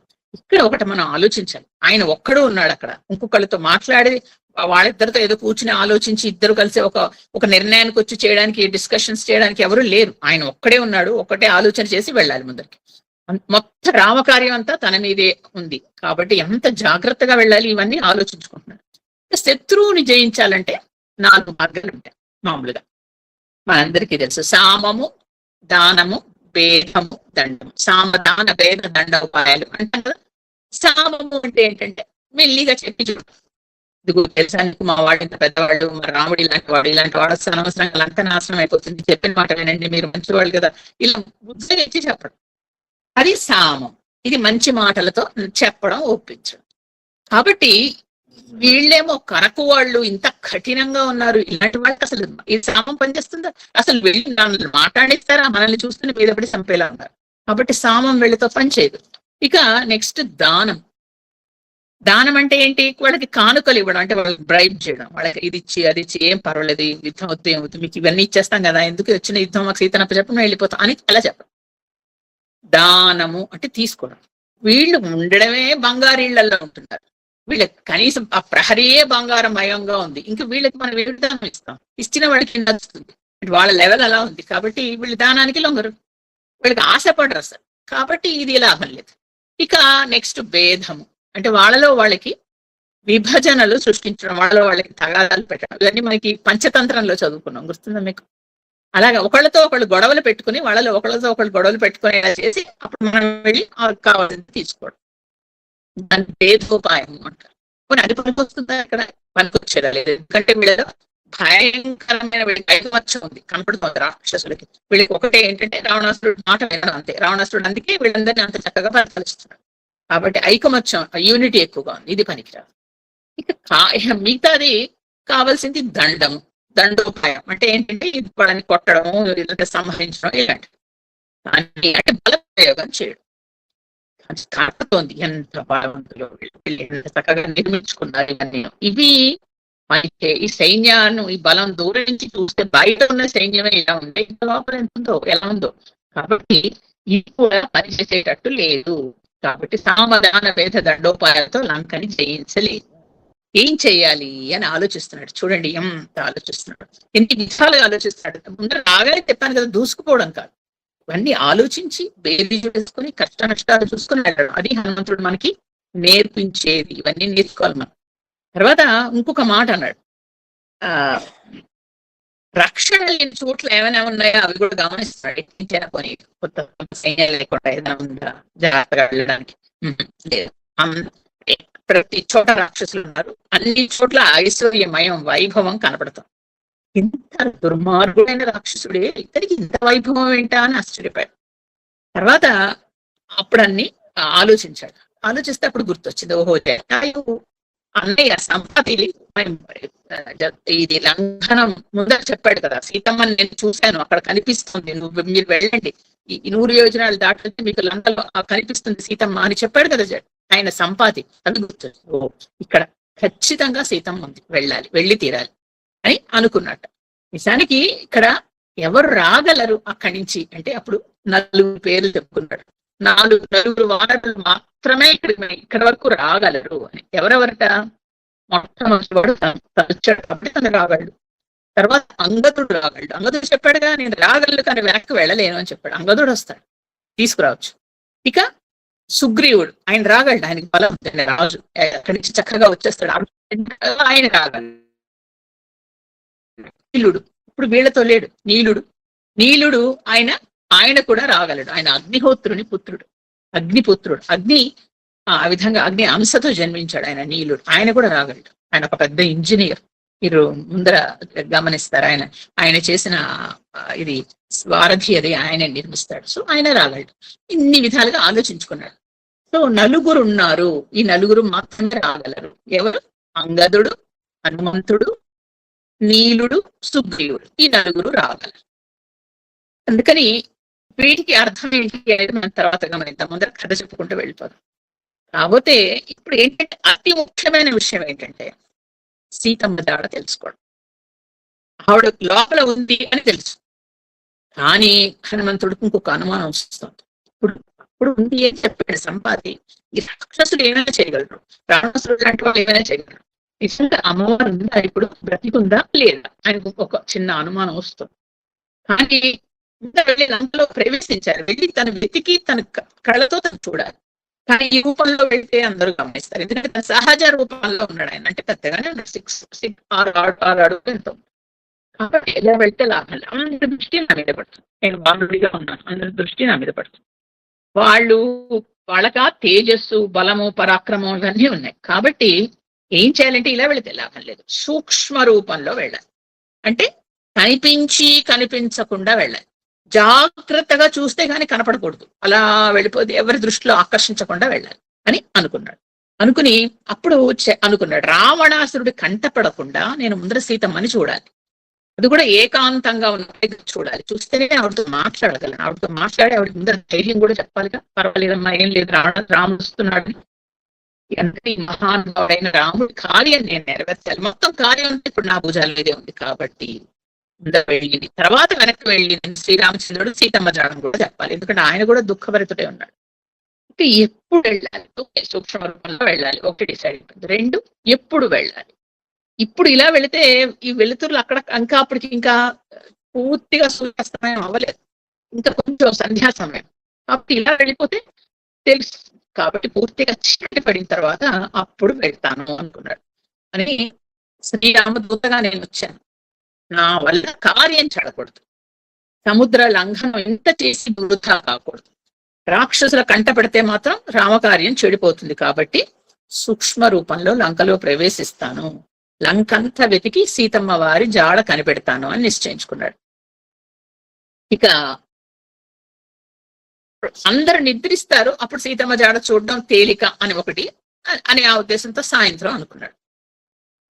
ఇక్కడ నిజానికి తన బలం తనకు తెలుసు, తను ఏమైనా చెయ్యగలడు అని ఇప్పుడు తన ఆ శాపం తొలగిపోయింది హనుమంతుడికి, తనకు తెలుసు నేను నిజంగా ఈ రాక్షసులు ఎవరు తన ముందర నిలబడరు, కానీ అందుకని ఇలా వెళ్ళి అందరితో యుద్ధం చేస్తే సరిపోదు, కాబట్టి పైగా వెళ్ళి తను వెళ్ళి యుద్ధం చేయడం మొదలెడితే వాళ్ళకి అనుమానం వచ్చి ఓహో సీతమ్మ కోసం వచ్చాడని, ఇప్పుడు ప్రస్తుతానికి లంకలో ఉందని తెలుసు, సంపాతి చెప్పాడు చూశాడు, కానీ తను వెళ్ళి యుద్ధం చేస్తూ ఉంటే ఈ లోపల రావణాసురుడు వెళ్ళి సీతమ్మని అక్కడ స్థలం మార్చి ఇంకో చోట ఏ స్వర్గంలోనో లేకపోతే పాతాళంలోనో పెడితే అప్పుడు నేను అంటే తగ్గాలి అనుకున్నాడు. ప్రభువు కార్యం కోసం ఎవరైతే తగ్గుతాడో అతనే తెలివిగలవాడు, ఎక్కడ పెరగాలి ఎక్కడ తగ్గాలి అని తెలియాలండి, అదే ముఖ్యంగా అక్కడ హనుమంతుడు మనకి చెప్పాడు. కొన్ని చోట్ల మనం గట్టిగా నిలబడి అధికారంతో అరిచి సాధించాలి, ఒక్కొక్కసారి తగ్గి అవతల వాళ్ళ మీద అధికారం వదిలేసి మనం తగ్గాలి, ఎక్కడ తగ్గాలి ఎక్కడ ఉండాలి, అది కూడా హనుమంతుడు అంతటి వాడు చిన్నగా తగ్గి చూడడానికి వెళ్ళాడు. ఎందుకంటే తను గట్టిగా వెళ్ళి గొడవ చేస్తే అమ్మవారి వాళ్ళు మార్చొచ్చు ఆవిడ ఎక్కడుందో స్థలములో అని, అందుకని తను తగ్గాడు. ఇది కని కనపడని రూపంలో వెళ్ళాడు, కని కనపడని రూపం, ఇది చాలా విచిత్రం, సూక్ష్మ రూపం అంటారు, కానీ ఇక్కడ ఏంటంటే కని కనపడని రూపం అంటారు, అంటే ప్రయత్నపూర్వకంగా చూస్తే గాని కనపడ్డు, ఇలా జాగ్రత్తగా చూస్తే కనపడతాడు, లేకపోతే కనపడ్డు. ఎలా అంటుందంటే అన్నిట్లో కలిసిపోతూ ఉంటాడు, అలా చెట్టు మీద ఎక్కాడు అనుకోండి ఆకుల్లో కలిసిపోతాడు, అలా చెట్టు కొమ్మల్లో కలిసిపోతూ ఉంటాడు, అలాగా ఆకులో ఆకు అంటారు చూసారు, ఆ విధంగా చిన్నిగా ఒక చిన్ని ప్రాణిగా ఒక చిన్ని పిల్లంతగా అయి ఆ విధంగా వెళుతున్నాడు. అందుకని ఇక్కడ ఆయన ఒక దూతగా వెళుతున్నాడు కదా, దూత లక్ష్యం ఏంటంటే ఒక కార్యం, తనకి ఏ కార్యం అప్పచెప్తారో అది జాగ్రత్తగా చేయడం, తర్వాత ప్రభు కార్యం చేయాలి, తర్వాత వాళ్ళ ముందర తను ఏ విధంగా బయటపడకూడదు, పట్టుపడని ఆలోచించుకున్నాడు. ఇది దూత లక్షణం. ఇలాంటి దూతలు మనకి ఇద్దరే కనిపిస్తారు అయితే మనకి పురాణాల్లో అత్యద్భుతమైన దూతలన్నీ ఇంకా వీళ్ళకి తిరుగులేదు. ఒకటి ఇక్కడ శ్రీరామ దూత హనుమంతుడు, 2 భారతంలో పాండవులు దూత శ్రీకృష్ణుడు, ఆయన అంతే, ఆయన కూడా పాండవుల దూతగా వెళ్ళాడు. ఊరికే దూత అంటే వీళ్ళ ఏదో మెసేజ్ తీసుకెళ్ళి అక్కడ చెప్పడం కాదు, అది వెళ్ళి ఎంత గమనించి వస్తాడో, అవతల వాళ్ళ సైన్యం ఎంత, అవతల వాళ్ళు ఎన్ని సేన వచ్చింది, ఎక్కడెక్కడ నిలబడున్నారు, ఏ రాజులు సహాయం చేస్తున్నారు, వాళ్ళకి మనకి ఎవరైనా ఉన్నారో, ఎంతమంది వచ్చి నిలబడ్డారు, వీళ్ళలో అర్ధబలవంతులు ఎంతమంది, ఇవన్నీ అంచనా ఒక్కసారి చూసి అంచనా వేయగలరు, అలాంటి వాళ్ళే దూతలుగా వెళ్తారు. ఊరికే వెళ్ళి చెప్పేసి రావడం దూత పని కాదు. కాబట్టి ఇన్నిలో హనుమంతుడిలో ఇవన్నీ ఉన్నాయి, అన్ని గమనించాలి. కాబట్టి చూస్తున్నాడు బయట, ఆ గట్టంతా గమనిస్తున్నాడు, బయట నుంచే ఇన్ని గమనించాడు, ఊరికినే వెళ్ళి పని చేసుకుని రావడం. కాబట్టి అంత గొప్ప దూత శ్రీరామ దూత, అది మనకి నేర్చుకోవాల్సింది. అయినా భగవంతుడు ఆజ్ఞతో వచ్చాడు, భగవంతుడు కావాలి అని తప్పించే ఒక జీవుని దగ్గరికి వెళుతున్నాడు కదా, సీతమ్మ దగ్గరికి వెళ్తున్నాడు. ఏం తీసుకొచ్చాడు? భగవంతుని సందేశం తీసుకొచ్చాడు. ఇది శ్రీరామదూత చేసే పని. భగవంతుని ఆజ్ఞ చేత వచ్చి భగవంతుడే కావాలని జీవుడికి భగవంతుని సందేశం తీసుకొచ్చిన శ్రీరామదూత హనుమంతుడికి జై. ఆయన ఇవన్నీ ఆలోచించి సూర్యాస్తమయం కోసం ఎదురు చూస్తున్నాడు. తదహంసేన రూపేణ రజన్యాం కస్యతాం గత లంకాముపతిష్యామి రాఘవస్యార్థ సిద్ధయే. రామకార్యం కోసం నేను నా నిజ రూపాన్ని కుదించి సూక్ష్మ రూపంలో రాత్రి వేళ లంకలో ప్రవేశిస్తాను అని చిన్న పిల్లి పిల్లలాగా అయ్యారు. పిల్లి పిల్ల అంటే ఇంత చిన్నగా ఉంటుంది. పిల్లి పిల్లలు పుట్టినప్పుడు మనం చూస్తే ఇంతే ఉంటాయి, ఇలా ఇంత పరిగెడుతూ ఉంటాయి. ఆ రూపంలో అంత చిన్నగా అయ్యాడు. ఆ రూపం కాదు, ఆ రూపంలో ఉన్నారు కానీ అంతే. ఎందుకో పిల్లి పిల్ల అనే మాట తీసుకొచ్చారు ఇక్కడ. వాల్మీకి ఎందుకు తీసుకొచ్చారు అని అంటే దానికి చెప్తారు. పిల్లి రాత్రిపూట తిరుగుతుందండి, ఎక్కువ రాత్రిపూట గమనిస్తూ ఉంటుంది. పిల్లికి రాత్రి కళ్ళు పాపం చేస్తుంది. రెండు చప్పుడు చేయలేదు. అది ఎక్కడ ఎత్తు నుంచి దూకినా చప్పుడు అవుతుంది. అదే కుక్క దూకితే తెలిసిపోతుంది మనకి. దాన్ని దీనికి కాళ్ళకు అడుగున మెత్తగా ఉంటుంది. పిల్లికి మీరు గమనిస్తే ఎప్పుడైనా దూకినా మెత్తగా చప్పుడు చేయదు. మన ఇంట్లో తిరుగుతుంటే కూడా మనకి చప్పుడు వినపడదు, వంటింట్లోకి వెళ్ళిపోతూ ఉంటుంది. ఎవరి దృష్టిలో పడుతూ తిరగడం తెలియదు. కాబట్టి పిల్లి పిల్ల అని అలా కంపేర్ చేశారు. కానీ నిజానికి ఆయన వానర రూపంలోనే ఉన్నారు, కానీ ఇంత అయ్యారు. అప్పుడు సూర్యే చాస్తం గతే రాత్రో దేహం సంక్షిప్య మారుత వృషదంశక మాత్ర సన్ బహువాద్భుత దర్శన. సూర్యాస్తమైన తర్వాత మారుతి పిల్లి పిల్లంత రూపంలో కుదించుకుని ఆ ప్రయాణం సాగడానికి నిశ్చయించుకున్నాడు. అప్పుడు అతని దేహం ఆశ్చర్యం కొలిపేలా ఉంది అన్నారు వాల్మీకి. అద్భుత దర్శన అని మళ్ళా అంటున్నారు. ఇందాక లంక ఆయన లంఘించడానికి ముందర అద్భుత దర్శన అన్నారు. ఇప్పుడు చిన్నవాడైనప్పుడు కూడా అద్భుత దర్శన అన్నారంటే ఆయన పెరిగిన తరిగిన హనుమంతుడు అద్భుత దర్శన, అద్భుతంగా ఉన్నాడు ఆయన అని చెప్తున్నారు అన్నమాట. ఆ విధంగా ఆయన అక్కడి నుంచి వెళ్ళాడు. అక్కడి నుంచి వెళ్ళాక అక్కడి నుంచి దూరం నుంచి చూస్తున్నారు ఆయన. ఇంకా అన్ని భవనాలు అక్కడ కట్టబడి ఉన్నాయి, అవన్నీ చూశారు. అక్కడ పైనుంచి చూసిన తర్వాత ఎంతవరకు తెలుస్తుంది అప్పుడు మెల్లిగా చంద్రకాంతి పైకి రావడం మొదలెట్టింది. చంద్రుడు పైకి వస్తున్నాడు. చంద్ర ఉదయం అంటే రాత్రి అవుతుంది, చంద్రుడు ఉదయిస్తున్నాడు. అప్పుడు అంతవరకు చీకటిగా ఉన్నది ఒక్కసారి వెలుతురు వచ్చినట్టుగా ఉంది. ఎలా ఉంటుందంటే ఇక్కడ అనిపిస్తుందంటే చంద్రుడే సహాయం చేస్తున్నాడా హనుమంతుడికి, ఆయనే ఒక దీపంలాగా మారి సహాయం చేస్తున్నాడా అన్నట్టుగా ఉందిట. చూసిన తర్వాత ఇక దగ్గరికి వెళ్ళబోతున్నాడు హనుమంతుడికి. ఒక్కసారి ఆయనకి విషాదం అనిపించింది. హనుమంతుడు బయట నుంచి చూస్తేనే లంక ఇంత అద్భుతంగా అందంగా ఉండే, అయ్యో రేపు యుద్ధం చేసి వీళ్ళందరూ వస్తే ఈ లంక ఏమైపోతుందో, నష్టం అయిపోతుందా ఏంటి అని విషాదానికి గురయ్యాడు.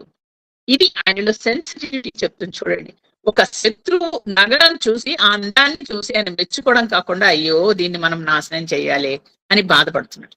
ఇప్పుడు మన యుద్ధాలు అవుతున్నాయి, ప్రపంచ యుద్ధాలు. ఇది మన నేతలకి సెన్సిటివిటీ ఉంటే అసలు యుద్ధం వస్తుందండి. ఎవరికి వాళ్ళు స్వార్థంతో ఆలోచించుకుంటున్నారు, కానీ అవతల వాళ్ళని ఎంత అందమైనవి అద్భుతమైనవన్నీ పాడు చేసి పడిస్తున్నారు. ఇలా చేయడం ఎంతవరకు మంచిది, ఎలా చేయొచ్చు, ఇది ఇలా అయిపోతుంది అని అని ఆయన ఆలోచించట హనుమంతుడు. ఈ లోపల ఆ చంద్రుడిని చూస్తే ఈయనకి ఎలా అనిపించింటే, చంద్రుడు అలా పైకి వస్తాడు మనకి. ఇది ఆ రోజు పాల్గొన శుద్ధ త్రయోదశి, పాల్గొన మాసం శుద్ధ త్రయోదశి రోజు. ఈ రోజే ఆయనకి అమ్మవారి దర్శనం అయింది. ఎందుకని త్రయోదశి. ఇక పౌర్ణమి పైకి వచ్చాడు చందమామ. అది సరస్సులో ఈదుతున్న హంసలాగా కనిపించట. అంటే చక్కటి ఆకాశం అంతా నీలి రంగులో ఉండి అచ్చులో కనిపిస్తున్న ఆ చందమామని చూస్తుంటే సముద్రంలో ఈదుతున్న, సరస్సులో ఈదుతున్న హంసలాగా అలా అనిపిస్తున్నట్టు ఆయనకి, హనుమంతుడికి చంద్ర దర్శనం ఆ విధంగా అయింది. అందరికీ చాలా హాయిగా ఉంటుంది.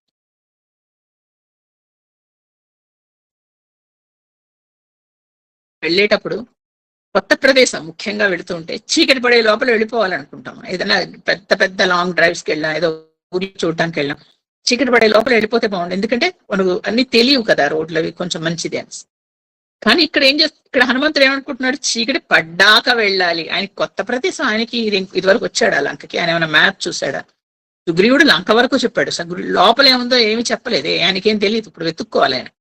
అందులో ఎవరిని వెతకాలి? ఎప్పుడూ చూడని సీతాదేవిని వెతకాలి కదా. ఆ అమ్మవారి గుర్తులేం చెప్పలేదు ఆ రాముడు. కాబట్టి అలాంటి చోట్ల నిజంగా వెలుతురున్నప్పుడు వెళ్ళాలి అనుకుంటాం, కానీ ఈయన చీకట్లో వెళ్ళాలి అనుకుంటున్నాడు. ఇదొక సౌందర్యం అంతే. అలాగా హనుమంతుడు లంకా నగరంలో ఆ పైన ఆ ప్రాకారం మీదకి మెల్లిగా ఎక్కాడు ఆయన, ఇలా దూకాడు, దాన్ని ఎక్కి కూర్చున్నాడు. లోపల నుంచి అనేక ధ్వనులు వినిపిస్తున్నాయి. ఆయన ఎక్కగా అక్కడి నుంచి లోపల నుంచి సముద్రం గాలులు చల్లగా వీస్తున్నాయి. అక్కడి నుంచి చుట్టూత సముద్రం మధ్యలో ఉంది కదా లంక, చక్కగా చల్ల గాలులు వీస్తున్నాయి. చంద్రోదయం అయింది. ఇక సేనలు కనిపిస్తున్నాయి, అంతు లేకుండా సేనలు. ఎంత సురక్షితంగా సుందరంగా ఉందో లంక. లంకను చూసి ఆయన మురిసిపోతూనే తెచ్చుకుంటూనే ఉన్నాడు. ఆహా, ఎంత మంచి లంక, అమరావతిలో ఉంది, ఇది దేవతల రాజధాని అయిన అమరావతిలో ఉంది అనుకున్నారు. పైగా చిరుమూల చప్పుడు వినిపిస్తూ ఉంటాయి. ఎక్కడి నుంచి అని గమనిస్తున్నారు ఆయన. ప్రతి ఇంటికి జెండాలు కట్టారు కదా, ఆ జెండాలు కట్టినప్పుడు పతాకాలు పైన ప్రతి ఇంటికి ఒక్కొక్క పతాకంలా కట్టారు వాళ్ళు. దానికి చిరు చిరు ఊగలు కట్టారు. అవి గాలికి ఊగి చక్కటి చప్పుడు వినిపిస్తాను. చూడండి ఎంత చిన్న చిన్నవి ఆయన అందరూ చేస్తున్నారు. మన కొంతమంది ఇళ్లలో గాలికి కడతాం కదా, విండ్ చైన్స్ అంటాం. అలా వెళితే గాలికి చప్పుడు చేస్తూ ఉంటాయి, ఎంత బాగుంటుంది. అది వాళ్ళ పతాకాలకు కట్టారు పైన, అవి వినిపిస్తున్నాయి ఆయనకి. ఇక కిందికి చూశారు ఆయన, చూసి ఇళ్ళు గమనిస్తున్నారు. లంకా నగరంలో ఇళ్ల ద్వారాలన్నీ బంగారాలే. మొత్తం ఏదైతే మెయిన్ ఎంట్రన్స్ ఉంటుందో ప్రతి ఇంటికి బంగారు ద్వారమే, ఇంక వేరేది లేనే లేవు. ఇక అరుగులు ఉన్నాయి ప్రతి ఇంటికి. అంటే తెలుసు కదా మీకు, బయట కూర్చుంటారు అందరం. ఇది వరకు ఉండేవి ఇంటి బయట, కాంపౌండ్ వాళ్ళ బయట అరుగులాగా కూర్చోడానికి ఉండేవి. ఈ అరుగులు ఇవన్నీ ముత్యాలు వైఢూర్యాలు పొరబడి ఉన్నాయి వాటి మీద. నేల నడుస్తాం కదా నేల మీద, అక్కడ కూడా వజ్రాలతో మాణిక్యాలతో అక్కడ అన్ని అలంకరింపబడి ఉన్నాయి. నేలంతా మన నేల మీద ఉండడం ఏంటంటే అది కూడా స్ఫటికంలా ఉందట. నేల మీద నడిచే వాళ్ళ మొహాలమని కనిపించేలాగా స్ఫటికంలాగా మెరుస్తుంది నేల. ఇక ఏమిటి ఉన్నాయి కొన్ని ఇలా ఉంది, పెద్ద పెద్ద ఏనుగులు అందంగా, అంటే నిర్మించుకున్నారు ఏనుగులు. అలాంటివి ఎలా ఉన్నాయి, ఆ ఏనుగులు కూడా బంగారంతో చేయబడి ఉన్నాయి. అంటే చూడండి, షో పీసెస్ లా పెట్టుకుంటారు బయట పెద్ద ఏనుగులు కొంతమంది, అవి ఆ విధంగా పెట్టబడి ఉన్నాయి. ఇక మెట్లు ఉన్నాయి, ఇంటికి ఎక్కడానికి మెట్లు, అవన్నీ వైఢూర్యాలతో చేయబడి ఉన్నాయి. ఇదంతా ఐశ్వర్యం చూపిస్తున్నారు, ఇంత ఐశ్వర్యంలో ఉన్నాడు అని చెప్పడం.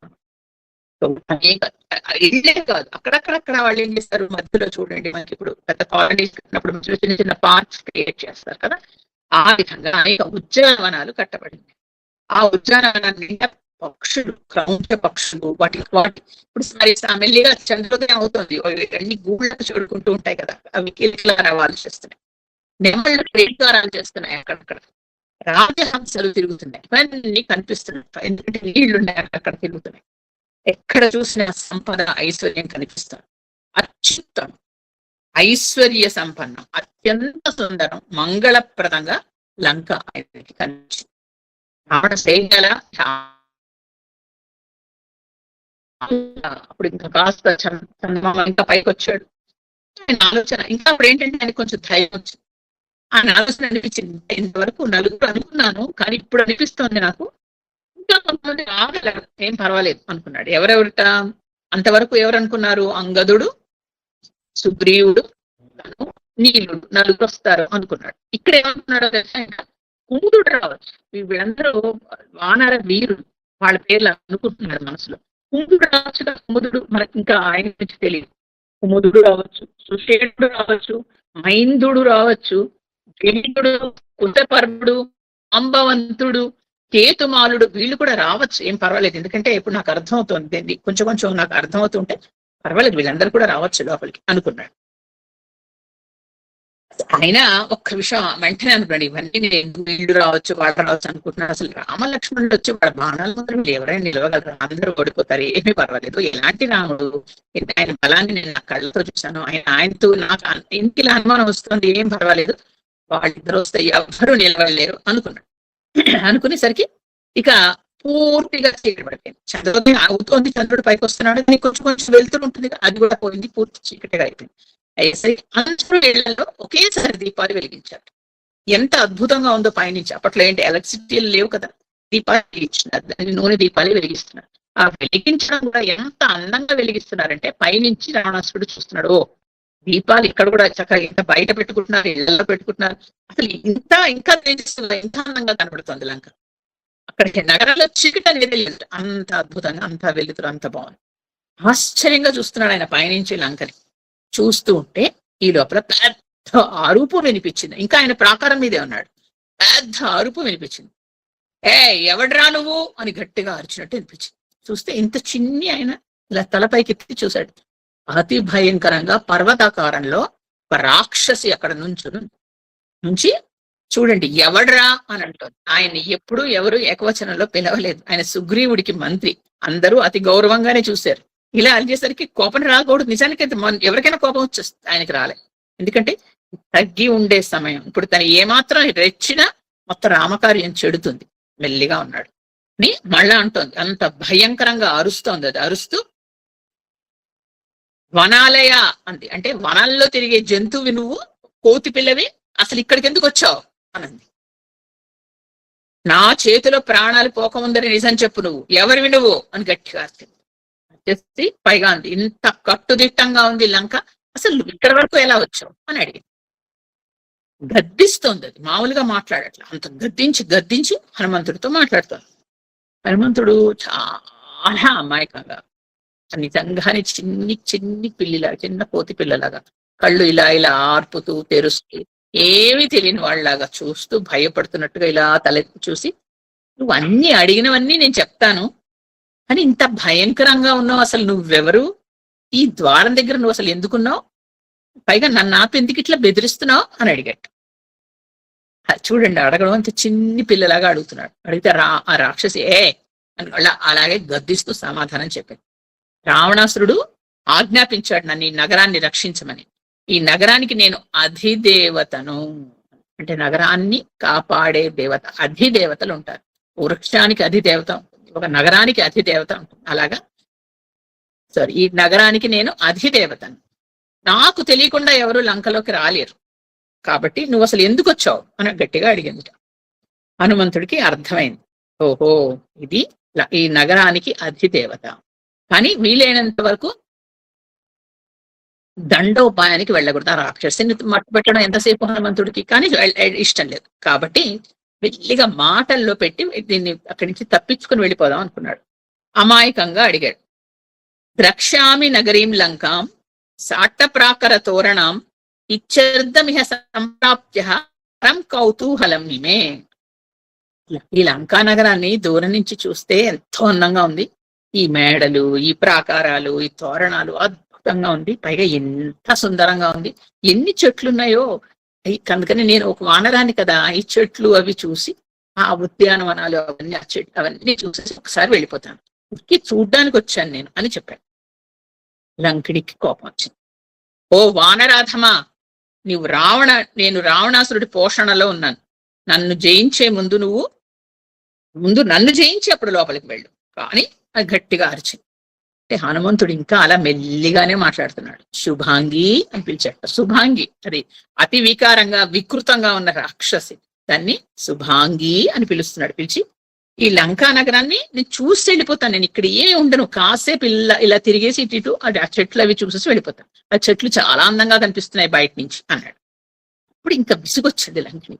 వద్దు అంటుంటే ఎందుకు ఇంత చిన్న వానరం నన్ను ఎదిరిస్తోంది అని కోపం వచ్చి గట్టిగా అరిచి అరచేయితో దాన్ని ఇలా కొట్టేసింది హనుమంతుడిని. ఇంత చిన్నిగా ఇక్కడ కూర్చున్నాడు ఆయన, అదంతుంది ఇలా వంగి తన చేతితోటి ఇలా హనుమంతుడిని అరచేతితో గట్టిగా సరికి మహానాదం చేశాడు.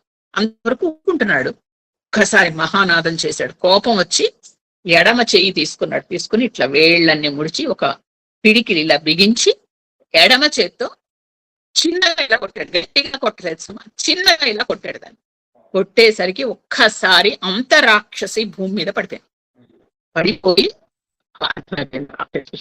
ఒక్కసారి లేచి కూర్చొని నమస్కారం పెట్టేసి, ఓ మహానుభావ, ఓ మహాబాహో నన్ను అనుగ్రహించు, ఓ ఈశ్వర నన్ను కాపాడు అని.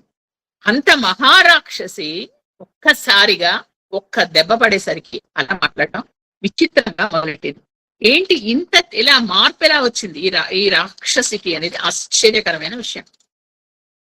అప్పుడు చెప్పింది, తనే చెప్పడం మొదలెట్టింది. ఇది వరకు బ్రహ్మదేవుడు నాకు ఒక వరం ఇచ్చాడు. ఆయన చెప్పాడంటే, ఎవరైతే ఒక వానరుడి ద్వారా నాకు అపజయం లభిస్తుందో అప్పుడు ఇక్కడ ఉన్న రాక్షసులందరికీ కీడు మూడుతుంది.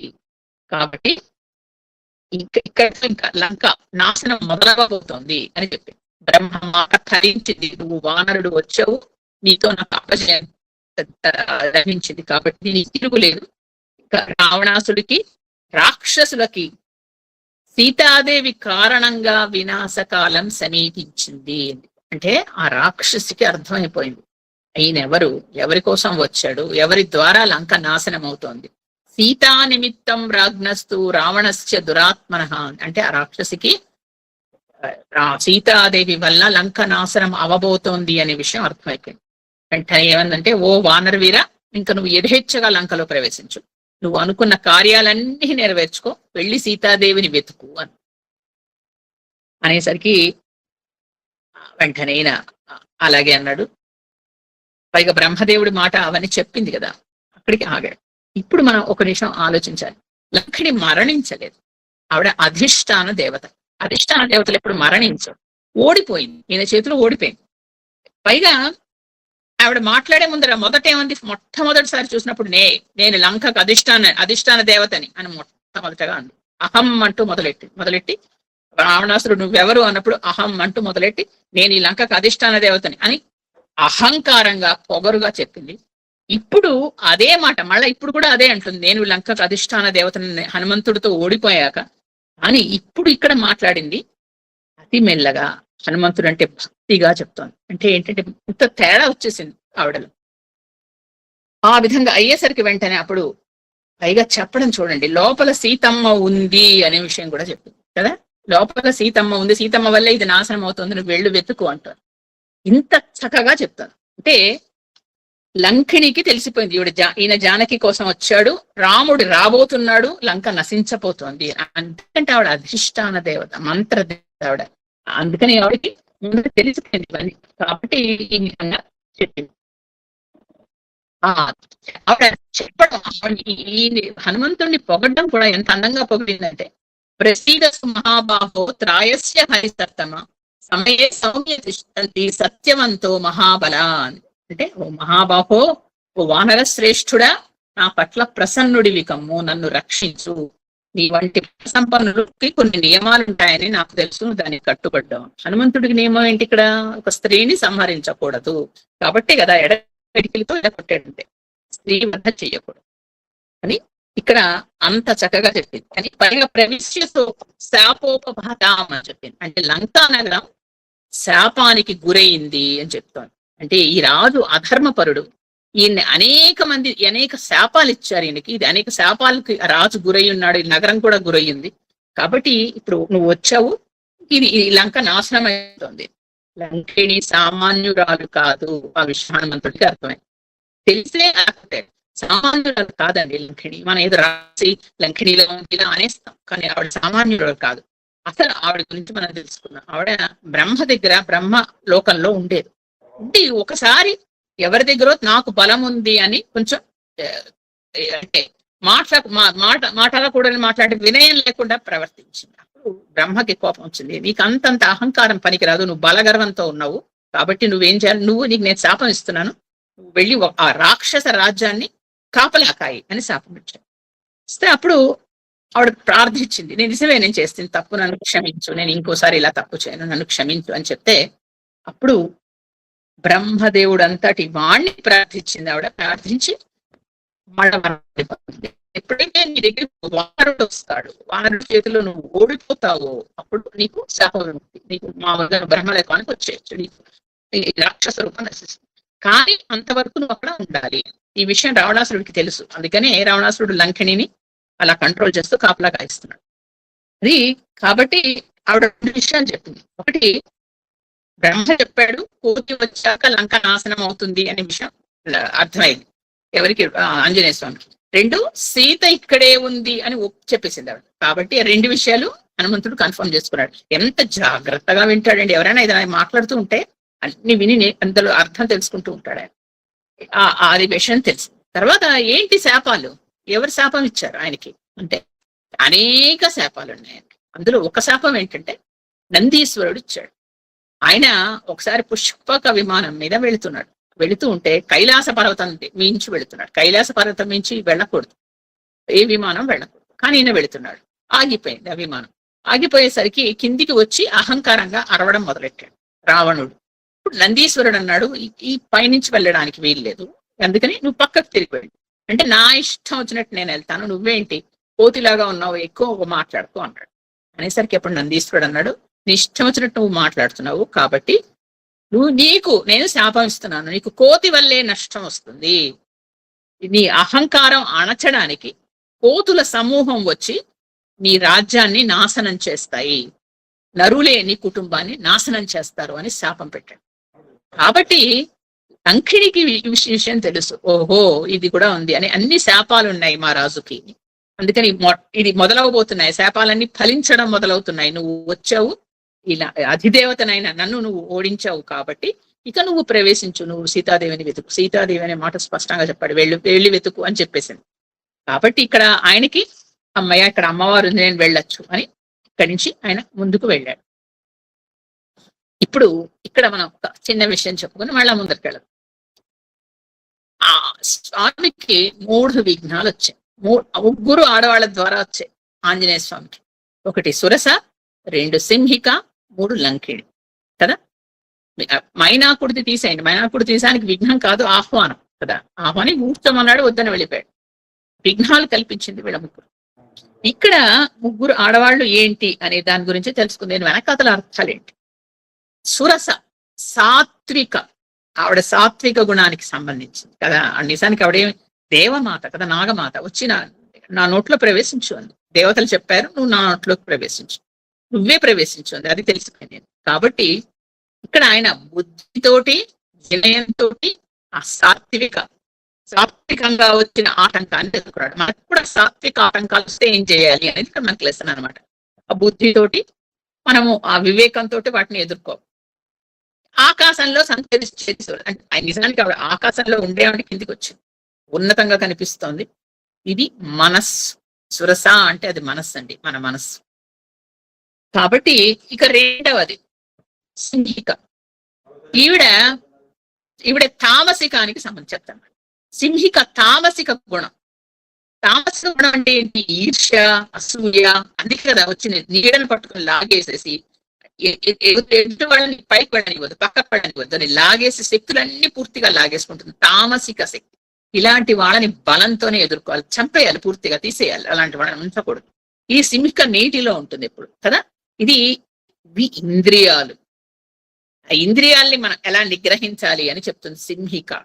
కాబట్టి ఇది ఇంద్రియాలకు సంబంధించింది. సురస మనస్సు, సింహిక ఇంద్రియాలు. ఇక మూడవది లంకిణి. లంకిణి రాజసికం, రాజస గుణం. ఇక్కడ ఈవిడికి మెయిన్ గా ఉండేది అహంకారం అంతే. నేనే గొప్పదాన్ని, నేనే బలవంతరాలని, నువ్వెవడివి అని నువ్వు అంటూ మాట్లాడేసింది కదా. కాబట్టి ఇదేంటంటే ఈవిడ ఇది దేహాభిమానం, నేను నాది ఇలా మనం చెప్తాం కదా. ఇది దేహాభిమానం. 1 మనస్సు, 1 ఇంద్రియాలు, 3 దేహాభిమానం. కాబట్టి దీన్ని ఎలా లొంగదీయాలి? అహంకారాన్ని లొంగదీస్తే తప్ప మనకి దారి అటువైపు సత్యం వైపు మనం వెళ్ళలేము. కావలసింది మొట్టమొదట సురస సాత్విక గుణం, దీన్ని మనం బుద్ధి వినయంతోనే ఎదుర్కోవాలి. ఇక రెండవది సింహిక తామసిక గుణం, ఈర్ష్య అసూయ. కాబట్టి దీన్ని బలంతో ఎదుర్కోవాలి.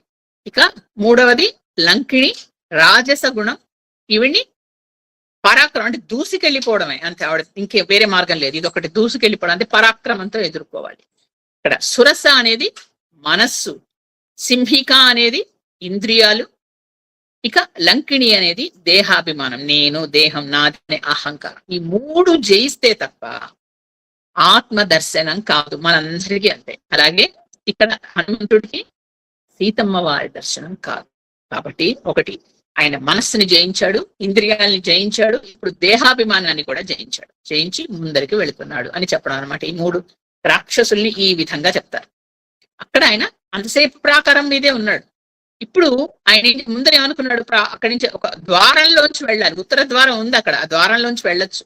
కానీ శత్రువులు ఇళ్లకు వెళ్ళేటప్పుడు అప్పుడు ఒక రాజనీతి కొన్ని ఉన్నాయి, కొన్ని ఇలా చేయాలి, ఎలా చేయాల్సినవి ఏంటంటే ద్వారంలోంచి మామూలు మెయిన్ డోర్ ఉంటే అందులోంచి అలా అందులోంచి వెళ్ళకూడదు. అలా కేవలం మన మిత్రుల ఇంటికి వెళ్ళేటప్పుడే అలా వెళ్ళాలి, శత్రువుల ఇంటికి వెళ్ళేటప్పుడు అలా వెళ్ళకూడదు.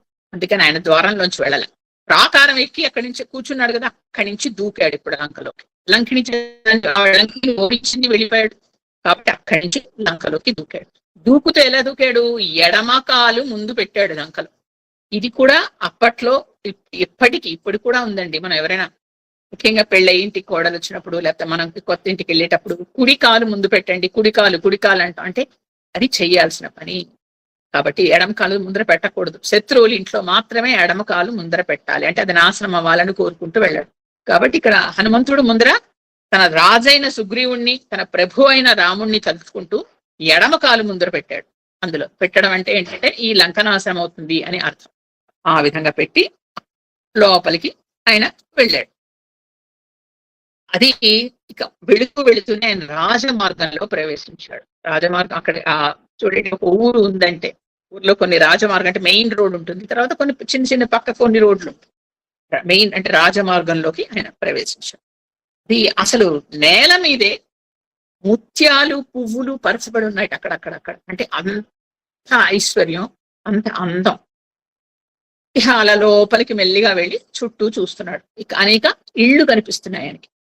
ఆ ఇళ్లలోంచి రాత్రి కదా, మెల్లిగా అప్పుడే చీకటి పడింది. ఆ ఇళ్లలోంచి చప్పుళ్ళు వినిపిస్తున్నాయి. ఏంటి? నవ్వులు చప్పుళ్ళు.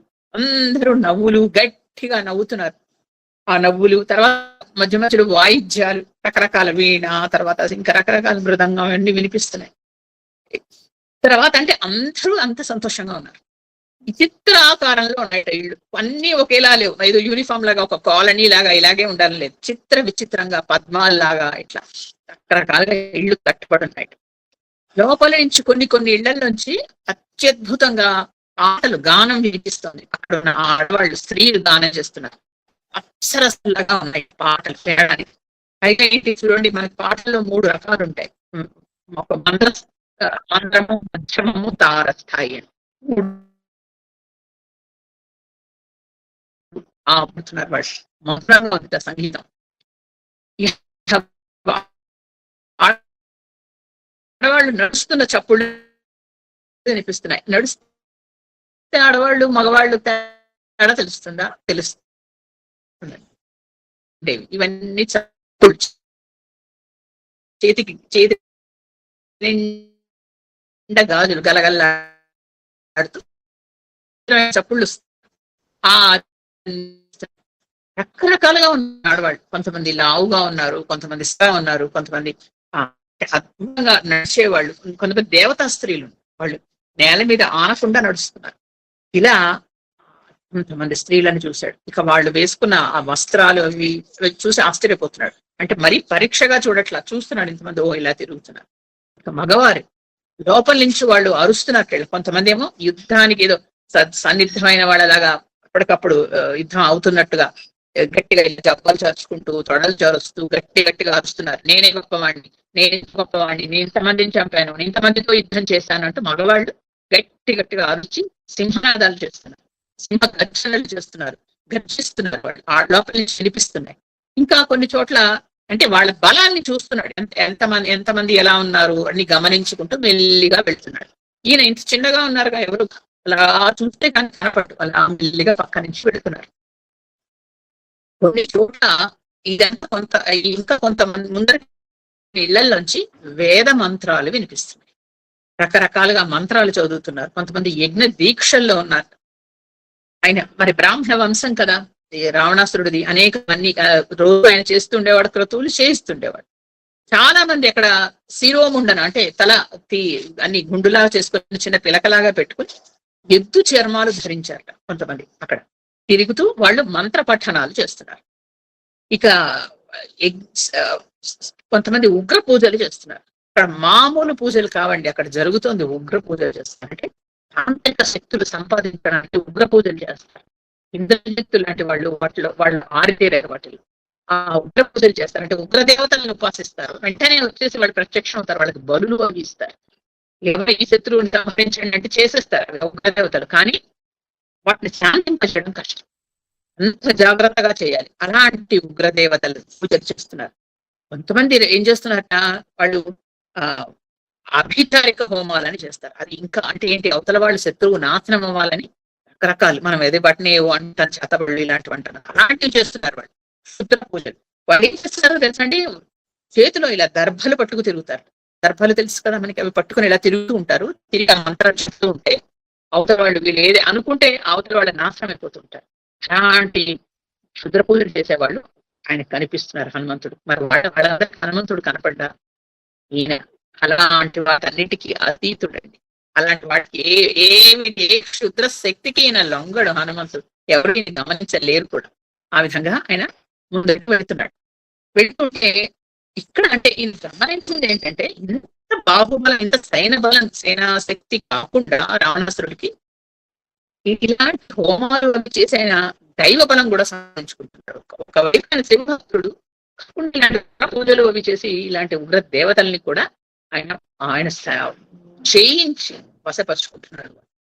ఇక ఇది 2 అయింది. ఇంకా కొంచెం ముందరకు వెళ్ళాడు. అక్కడ ఆయుధాలు కొంతమంది ధరించి తిరుగుతున్నారు.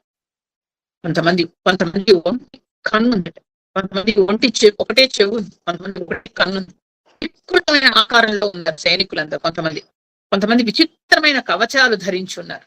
అలాంటి బలశాలుడు చూస్తున్నాడు. వాళ్ళు బల్లెలు, కత్తులు, గదలు ఇవన్నీ ధరించి తిరుగుతున్నారు. అబ్బాయి ఎంత సైనా అనుకున్నాడు. తర్వాత అంటే మంత్ర కోవిదుల్ని చూశాడు, బలిష్ఠులైన వీళ్ళందరినీ చూశాడు. ఇంకా ముందుకు వెళ్ళేసరికి ఆయనకి ఇక్కడ స్వేచ్ఛాజీవులు కనిపించారు. అంటే నగర పౌరులు వాళ్ళందరూ ఎలా ఉన్నారంటే గట్టిగా పాటలు పాడుకుంటూ, అక్కడ ఉన్న మగవాళ్ళు చేతులకి ఒళ్ళో మెళ్ళో అన్ని పూల మాలలు వేసుకుని పాటలు పాడుకుంటూ, ఒంటి నిండా సుగంధ ద్రవ్యాలు రాసుకుని, తర్వాత ఏమో నగలు ధరించి, గొప్ప బట్టలు ధరించి ఆనందంగా పాడుకుంటూ తిరుగుతున్నారు అన్ని రహదారుల మీద. ఇలా రకరకాల మందిని చూస్తున్నాడు ఆయన. అంటే ఒక్కొక్క జనం అందరినీ చూస్తూ వెళుతున్నాడు. ఇక్కడి నుంచి చూస్తూ ఉంటే ఆయనకి ఈ నగరం ఇంత అద్భుతంగా ఉంది అని ఆలోచిస్తూ, దీన్ని ఎలా వెళ్ళాలి, దీనికి ఎన్ని వెళ్ళడానికి ఒక రాజమార్గం ఎలా ఉంది, ఆ రాజమార్గం పక్కన ఎన్ని మార్గాలు ఉన్నాయి, ఇవన్నీ అంచనా వేసుకుంటున్నాడు ఆయన. అంటే పొద్దున యుద్ధం చేస్తే లోపలికి రావాలి, లోపల ఉన్న సీతమ్మని మళ్ళా జాగ్రత్తగా వాళ్ళు తీసుకెళ్ళాలి కదా, ఎలా రావాలి, ఎన్ని ఎలా చేయాలి అన్ని చూసుకుంటున్నాడు. చూసుకుంటూ ఉంటే ఇక్కడ దూరం నుంచి ఒక మందిరం కనిపించింది. ఆ మందిరం ముందర వేల కొలది సైనికులు ఉన్నారు. ఒకటి వేలలో ఉన్నారు.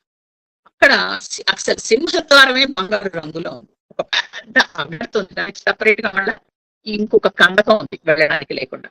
దాని నిండా తెల్ల కమలాలు ఉన్నాయి. అత్యంత సుందరంగా అనిపించింది. ఇక అక్కడ ఆ బయటే అంటే సింహద్వారం బయటే అనేక రథాలు, పల్లకీలు, విమానాలు ఇవన్నీ ఆగి ఉన్నాయట. మేము ఆ రోజుల్లో ఎన్ని విమానాలు ఉన్నాయి చూడండి. ఒకటి కాదు, పుష్పక విమానం ఒకటే మనం చెప్పుకుంటాం, అనేక విమానాలు. తర్వాత ఒకవైపు అంటే ఎంత చక్కగా ఒక క్రమ పద్ధతిలో ఉన్నాయి. గుర్రాలు, ఏనుగులు, రథాలు ఇవన్నీ ఉన్నాయి. తర్వాత దాని చుట్టూ అనేక ఉద్యానవనాలు కనిపించాయి. దాని చెట్లు, పళ్ళ చెట్లు, పూల చెట్లు, ఏళ్ళు లాంటివి, పక్షులు మనోహరంగా కనిపించాయి. ఇక అందులోంచి అంత దూరం నుంచే చందనం, అగరు వాసనలు వస్తున్నాయి ఆ భవనాల్లోంచి. ఆ బంగారు ప్రాకారాలకి అమూల్యమైన ముత్యాలు, మణులు ఇవన్నీ పొదగబడి ఉన్నాయి. ఆ మందిరాన్ని దూరం నుంచి హనుమంతుడు చూశాడు. చూసి అనుకున్నాడు, ఓ ఇంత ప్రత్యేకంగా, ఇంత చక్కగా, ఇంత అందంగా ఉంది అంటే ఇది ఖచ్చితంగా రావణుని మందిరమే అంటూ ఆయనకి అర్థమై దూరం నుంచి ఆయన చూస్తున్నాడు. చూస్తూ అక్కడి నుంచి ఆయన ఇక నేను ప్రవేశించాలి అని నిర్ణయించుకొని దగ్గరగా వెళ్ళడం మొదలుపెట్టాడు. ఒకటి ఇక్కడ ఈయన గమనించింది ఏంటంటే, గృహాలన్నీ ఇంత వాస్తుగా, ఇంత శాస్త్రబద్ధంగా కట్టబడి ఉన్నాయి. కానీ ఇళ్లలో ఉన్న వాళ్ళు వీళ్ళందరూ అధర్మ పరులు అనే విషయం నాకు అర్థమైంది. ఎందుకంటే ఎవరు ధర్మబద్ధమైన పూజలు చేయట్లేదు. క్షుద్ర శక్తులకు సంబంధించిన మంత్రాలు అవి చేస్తున్నారు. ఇది మంచిదైన విషయం కాదు. వైదికంగా చేస్తేనే మంచిది, కానీ ఇలా క్షుద్ర శక్తులను ఆరాధించడం మంచిది కాదు. కాబట్టి ఇదంతా రాక్షస ప్రవృత్తి. ఇక ఇంతమంది బలవంతులు, ఇంతమంది వీరులు ఉన్నారు, కానీ వీళ్ళన్నీ చేసేది అధర్మమే. అంటే ఏంటి, ఒక అధర్మపరుడైన రాజుని వీళ్ళు రక్షిస్తున్నారు అంటే అధర్మమేగా చేస్తున్నారు. కాబట్టి ఇంత అందమైన లంక, కానీ ప్రజలందరూ ఇలా ఉన్నారు. వాస్తు ప్రకారం అన్నీ ఉన్నాయి, కానీ ఒక భార్యని అపహరించిన రావణాసురుడికి వాస్తేం కాపాడుతుందండి? మీరు వాస్తు ప్రకారం ఎంత చక్కగా ఇల్లు కట్టుకున్నా లోపలన్నీ అధర్మాలు చేస్తే వాస్తు కొంతవరకే మిమ్మల్ని కాపాడుతుంది, కొంతవరకే రక్షిస్తుంది, వాయిదా కొద్దిగా వేస్తుంది అంతే. ఆ తర్వాత జరగాల్సింది జరుగుతుంది. ఇంత అధర్మం చేసినప్పుడు ఆగదిక, శిక్షింపబడాల్సిందే అతను అని అనుకున్నాడు. అనుకుని ఇక్కడ అదే అప్పటికి అంతకు ముందర కూడా మనకి వాల్మీకి మహర్షి మిథులను వర్ణిస్తారు. ఆ తర్వాత మనకి కోసల దేశం కూడా మనకి బాలకాండలో వర్ణించబడుతుంది. ఎంత బాగుంది దశరథుడు ఇలా చేశాడు అని. కానీ అక్కడ నగరం వర్ణించే కంటే నగరంలో ప్రజల్ని వర్ణిస్తారు. ఆ ప్రజలు ఇలా ఉంటారు. నగరంలో ఇళ్ళని ఏం వర్ణించరు. వాళ్ళు కూడా సుసంపన్నమైన దేశాలే అవి రెండు కూడా. కానీ ప్రజలు ఇలా ఉన్నారు, ప్రజలు ఇంత ఆనందంగా ఉన్నారు, ప్రజలు అలా ఉన్నారు అని చెప్తారు. కానీ ఆ ఇళ్ళు ఇలా ఉన్నాయి, కిటికీలు ఇలా ఉన్నాయి, కిటికీకి ఉండే జలతార ఇలా ఉంది, కిటికీలో ఉండే సుబ్బలు ఇలా ఉన్నాయి అది వర్ణించరు అసలు. ఎందుకంటే అవసరం లేదు మనకి. ఏది అట్రాక్టివ్ గా కనబడుతుంది జనం, వాళ్ళలో ఉండే ధర్మం అని అక్కడ మనకి కనిపిస్తుంది. ఇక్కడ జనం కనిపించేలా అంటే ఇలా చేయకూడని పనులు చేసేవాళ్ళు, విలాసంగా తిరిగేవాళ్ళు ఇంతే తప్ప చేయాల్సిన పనులు చేస్తూ విహిత కర్మలు చేస్తూ అలా చక్కగా అంటే చెయ్యాల్సిన పనులు చేసుకుంటూ అలా ఉండి దైవ సంబంధమైన కార్యాలు చేస్తూ భక్తిగా ధర్మంగా కనిపించే వాళ్ళే ఎవరు ఆయనకి కనిపించచ్చు. కానీ ఇక్కడ ఆయన ఎలా కనిపిస్తే అలా మనకి చెప్తున్నారు వాల్మీకి మహర్షి అంతే. కాబట్టి ఇలాంటి దేశంలో ఉన్న రాజు ఎలా ఉంటాడు, ఇంత రావణాసురుడు అని మనం ఊహించుకోవచ్చు దీన్ని బట్టి. అందుకని ఇంత అంటే మొట్టమొదటిసారి హనుమంతుడు రావణాసురుడిని చూడబోతున్నాడు కాబట్టి వాళ్ళందరినీ చూసుకుంటూ వెళ్తున్నాడు. యథా రాజా తథా ప్రజ అంటారు కదా, రాజు ఉన్నట్టే ప్రజలు ఉంటారు. కాబట్టి ఈ ప్రజలందరూ ఇలా ఉన్నాడు కాబట్టి రాజు ఎలా ఉంటాడో ఆయన అంచనా వేసుకుంటూ ఇంత దుర్మార్గుడు ఇలాంటి దేశంలో ఉండి ఇలాంటి నగరాన్ని ఈ విధంగా ఆయన చేస్తున్నాడా అనుకుంటూ ఆయన అడుగు ముందరికి వేస్తూ రావణాసురుడి మందిరం దగ్గర సమీపించాడు. ఇక అక్కడికి వెళ్ళాక ఆయన ఏం చేశాడు, ఏం చూశాడు అనేది మనం వచ్చే వారం చెప్పుకున్నాం. ఈసారి మనం ఏం చెప్పుకున్నాం, ఆయన దిగడం. మీరు రాసుకునేటప్పుడు ఇది రాయాలి, ఆయన లంబపర్వతం దిగాడు అనేది పోయినసారి రాసుకున్నారు. దిగి అక్కడి నుంచి ఏం చూశాడు, ఆయన ఏం చేయాలనుకున్నాడు, ఎందుకు సూక్ష్మ రూపం తీసుకున్నాడు, తర్వాత ఎందుకు పిల్లిపిల్లగా అని కంపేర్ చేశారు. అక్కడి నుంచి ఆయన ఎందుకు చీకటి అనేది అజ్ఞానం అంటారు. కాబట్టి వీళ్ళందరూ నిద్రించే టైంలో అందరూ పడుకునే టైంలో లోపలికి ప్రవేశించినప్పుడు తేలిగ్గా కనుక్కోవచ్చు అనేది అనుకున్నాడు. అనుకుని ప్రాకారం ఎక్కితే ప్రాకారం నుంచి సుందర దృశ్యాలన్నీ చూస్తున్నాడు. నగరానికి లంకిణి వచ్చి లంకిణితో యుద్ధం అయింది.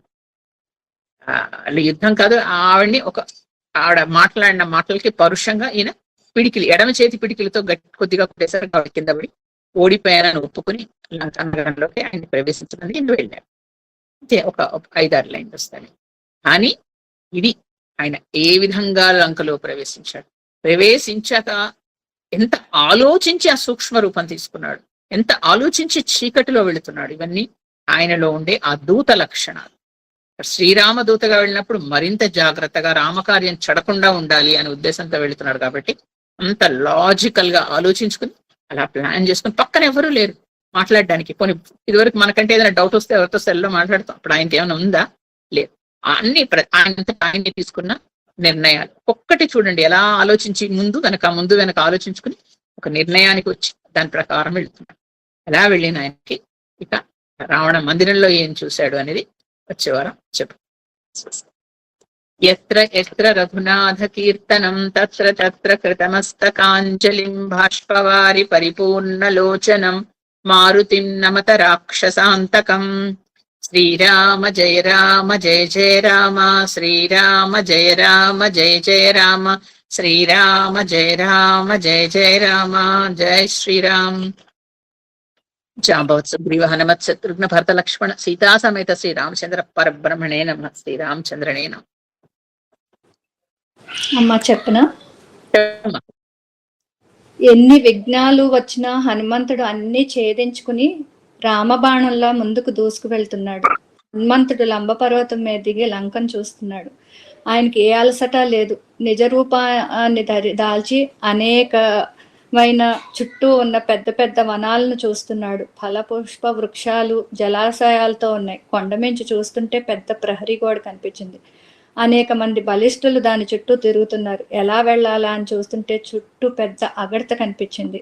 ఆ ప్రాకారం బంగారంతో తాపడం చేయబడి ఉంది. లోపల ఎత్తైన ఏడంతస్తుల భవనాలు వెండిలా మెరుస్తున్నాయి. జెండాలు, బంగారు తోరణాలు, లతలతో ఉన్నాయి. నగరం అంతా ఆకాశం నుంచి వేలాడుతుందా అన్నట్టుంది.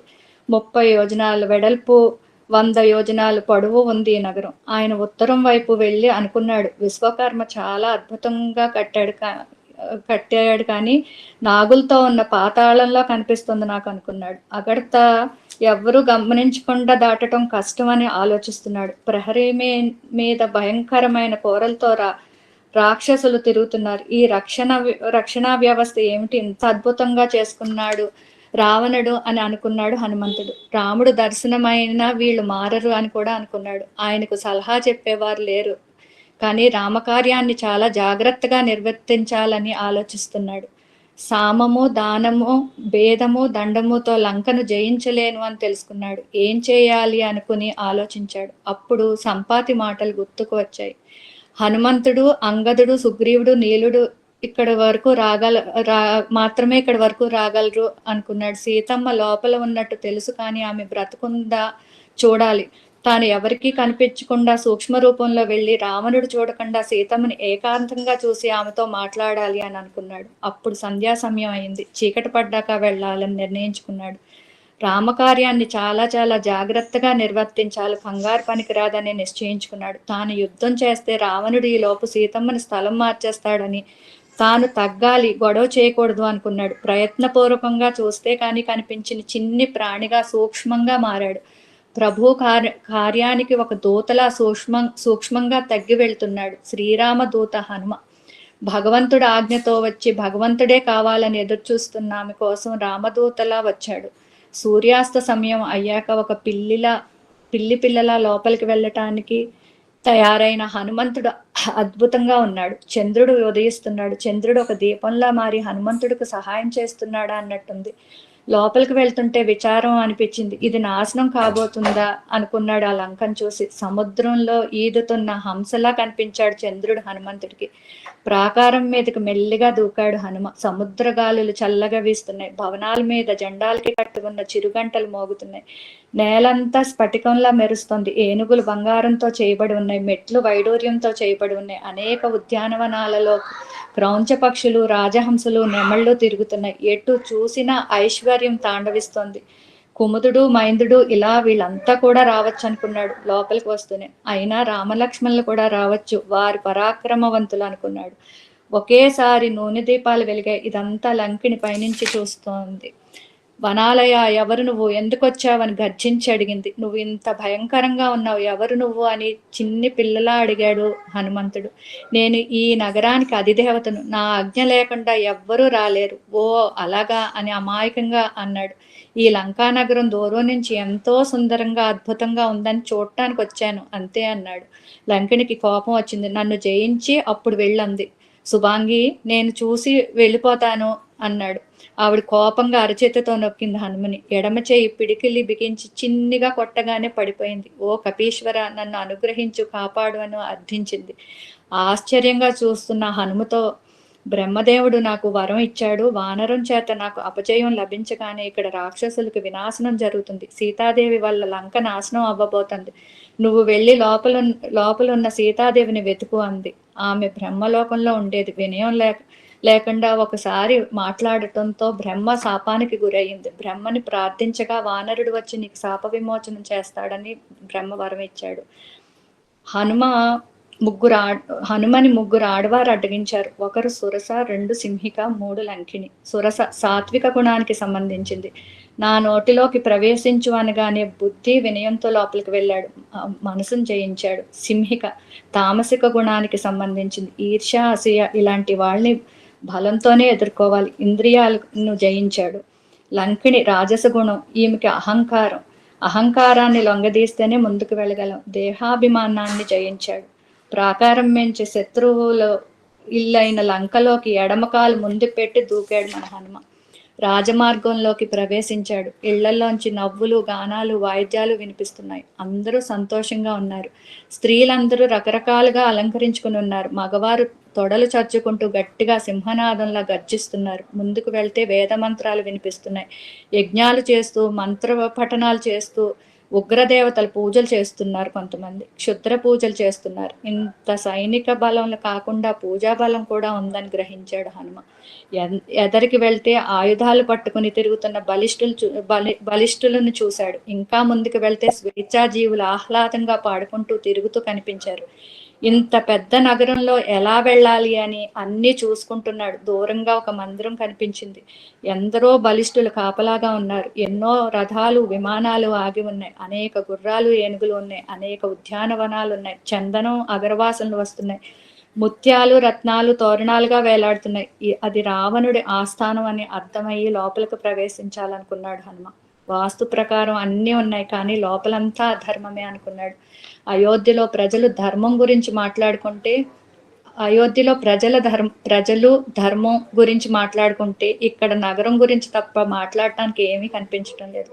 యథా రాజా తదా ప్రజ అని రాజు ఎలా ఉంటాడో గ్రహించాడు హనుమ. అది రావణాసురుడి ఆస్థానం కాదు, రావణాసురుడి అంతఃపురం. అలాగే మీకు చాలా బాగుంది, మీకు అంతా చాలా చాలా బాగుంది.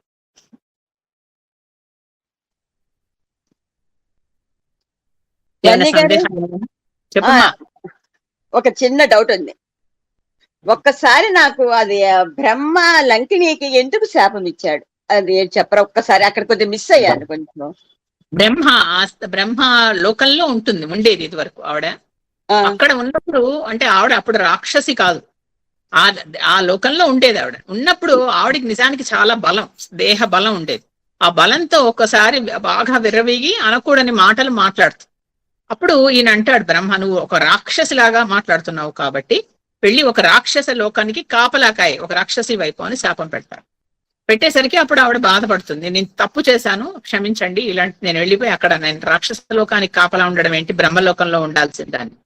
అయితే నువ్వు అక్కడ ఉంటావు, కొన్ని రోజుల తర్వాత, కొన్ని ఏళ్ల తర్వాత ఒక వానరుడు వస్తాడు. ఆ వానరుడితో నువ్వు పరాజయం పొందుతావు, అప్పుడు నీకు శాప విముక్తి అవుతుంది, అప్పుడు నువ్వు బ్రహ్మలోకానికి వచ్చేయచ్చు. కానీ అంతవరకు ఉండవలసిందే అని.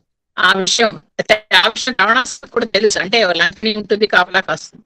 ఆయన కూడా ఆవిడతో పని చేయించుకుంటూ ఉంటాడు. ఈవిడేమో ఆ లంక అధిదేవతగా మారి ఆ నగరానికి ఆవిడ అక్కడ కాపలా కాస్తూ ఉంటుంది. అంటే ఆవిడ చూడకుండా ఎవరు వెళ్ళలేరు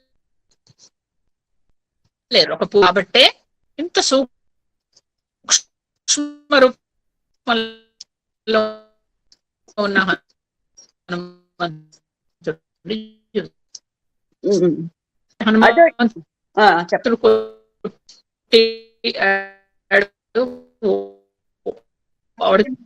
పరాభవం జరిగిందో చంపలేదు, పరాభవమే జరుగుతుంది. అప్పుడు ఆవిడ అర్థమైంది, ఓహో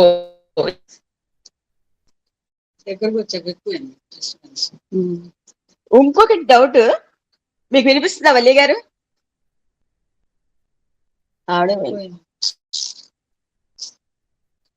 చెప్పండి. అది అసలు ఈ లంకా నగరం మొత్తం కుబేరుడిదేనా అండి? మనము ఇప్పుడు కిష్కింధకాండ అప్పుడు చెప్పుకున్నాం, లంకా నగరము అంతా విశ్వకర్మ కుబేరుడు కోసం కట్టి ఆయన ఒక రావణాసురుడు వెళ్ళి ఆయనతో యుద్ధం చేయడానికి సిద్ధం అవుతాడు. ఇప్పుడు కుబేరుడు వద్దు, మన ఇద్దరం కలిసి ఉందాం, లంకలో ఇద్దరం పంచుకుందాం, అన్నదమ్ములం కదా, ఒకే తండ్రి. మీరు డౌట్స్ అడగబోతే మీకు నిద్ర పట్టదు వల్లి గారండి. అడగాలి కదా, నేను చెప్పింది మీకు ఏమన్నా నాకు ఒక్కటి జస్ట్ చెప్పాలని ఉంది. చెప్పమ్మా. మీరు ఎక్స్ప్లెయిన్ చేస్తున్నారు కదా, ఇది లంకినిది హనుమంతుడిది, ఇది దేవర్ టాకింగ్ కదా. అప్పుడు లంకిని హనుమంతునికి ఒక చిన్న దెబ్బ కింద కొడతాది కదా, స్లాబ్ కింద. అండ్ ఆంజనేయ స్వామి రిటర్న్ లో కడతారు. ఆంజనేయ స్వామి కొట్టారు అని మీరు అన్నారు. ఇక్కడ నాకు ఇక్కడ జోరుగా వాన స్టార్ట్ అయింది. Coincidence what ever it is, చాలా అద్భుతంగా ఉంది మ్యాచ్. అదేంటంటే ప్రకృతి కూడా వింటూ ఉంటుంది మనం మాట్లాడేవి, అది కూడా ఉంటుంది, దాని ఫలితాలు చూపిస్తూ ఉంటుంది, దాని స్పందన అన్నమాట, ప్రకృతి స్పందన అలా వచ్చిందేమో అంతే. మనం నమ్మేవాళ్ళం, రామాయణం విలువలు తెలిసిన వాళ్ళం కాబట్టి మనకి కనపడతాయి ఇలాంటి తారకాలు. అప్పటి వరకు చాలా లైట్ డ్రిజిల్ గా ఉంది, మీరు జస్ట్ అది ఆంజనేయ స్వామి గుద్దేడు అని అన్న వెంటనే వాన కురిసింది. చాలా బాగుంది ఆంటీ, చాలా విషయాలు ఫస్ట్ టైం కూడా తెలుస్తున్నాయి.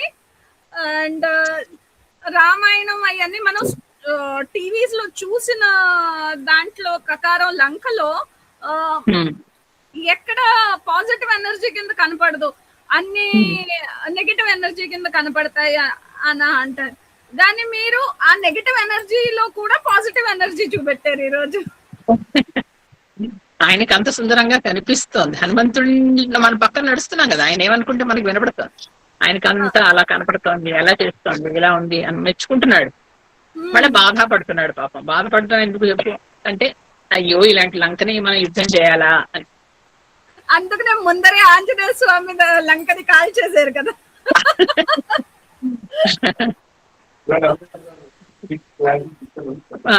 స్పీచ్ క్లారిటీ ఉందమ్మా ఈరోజు?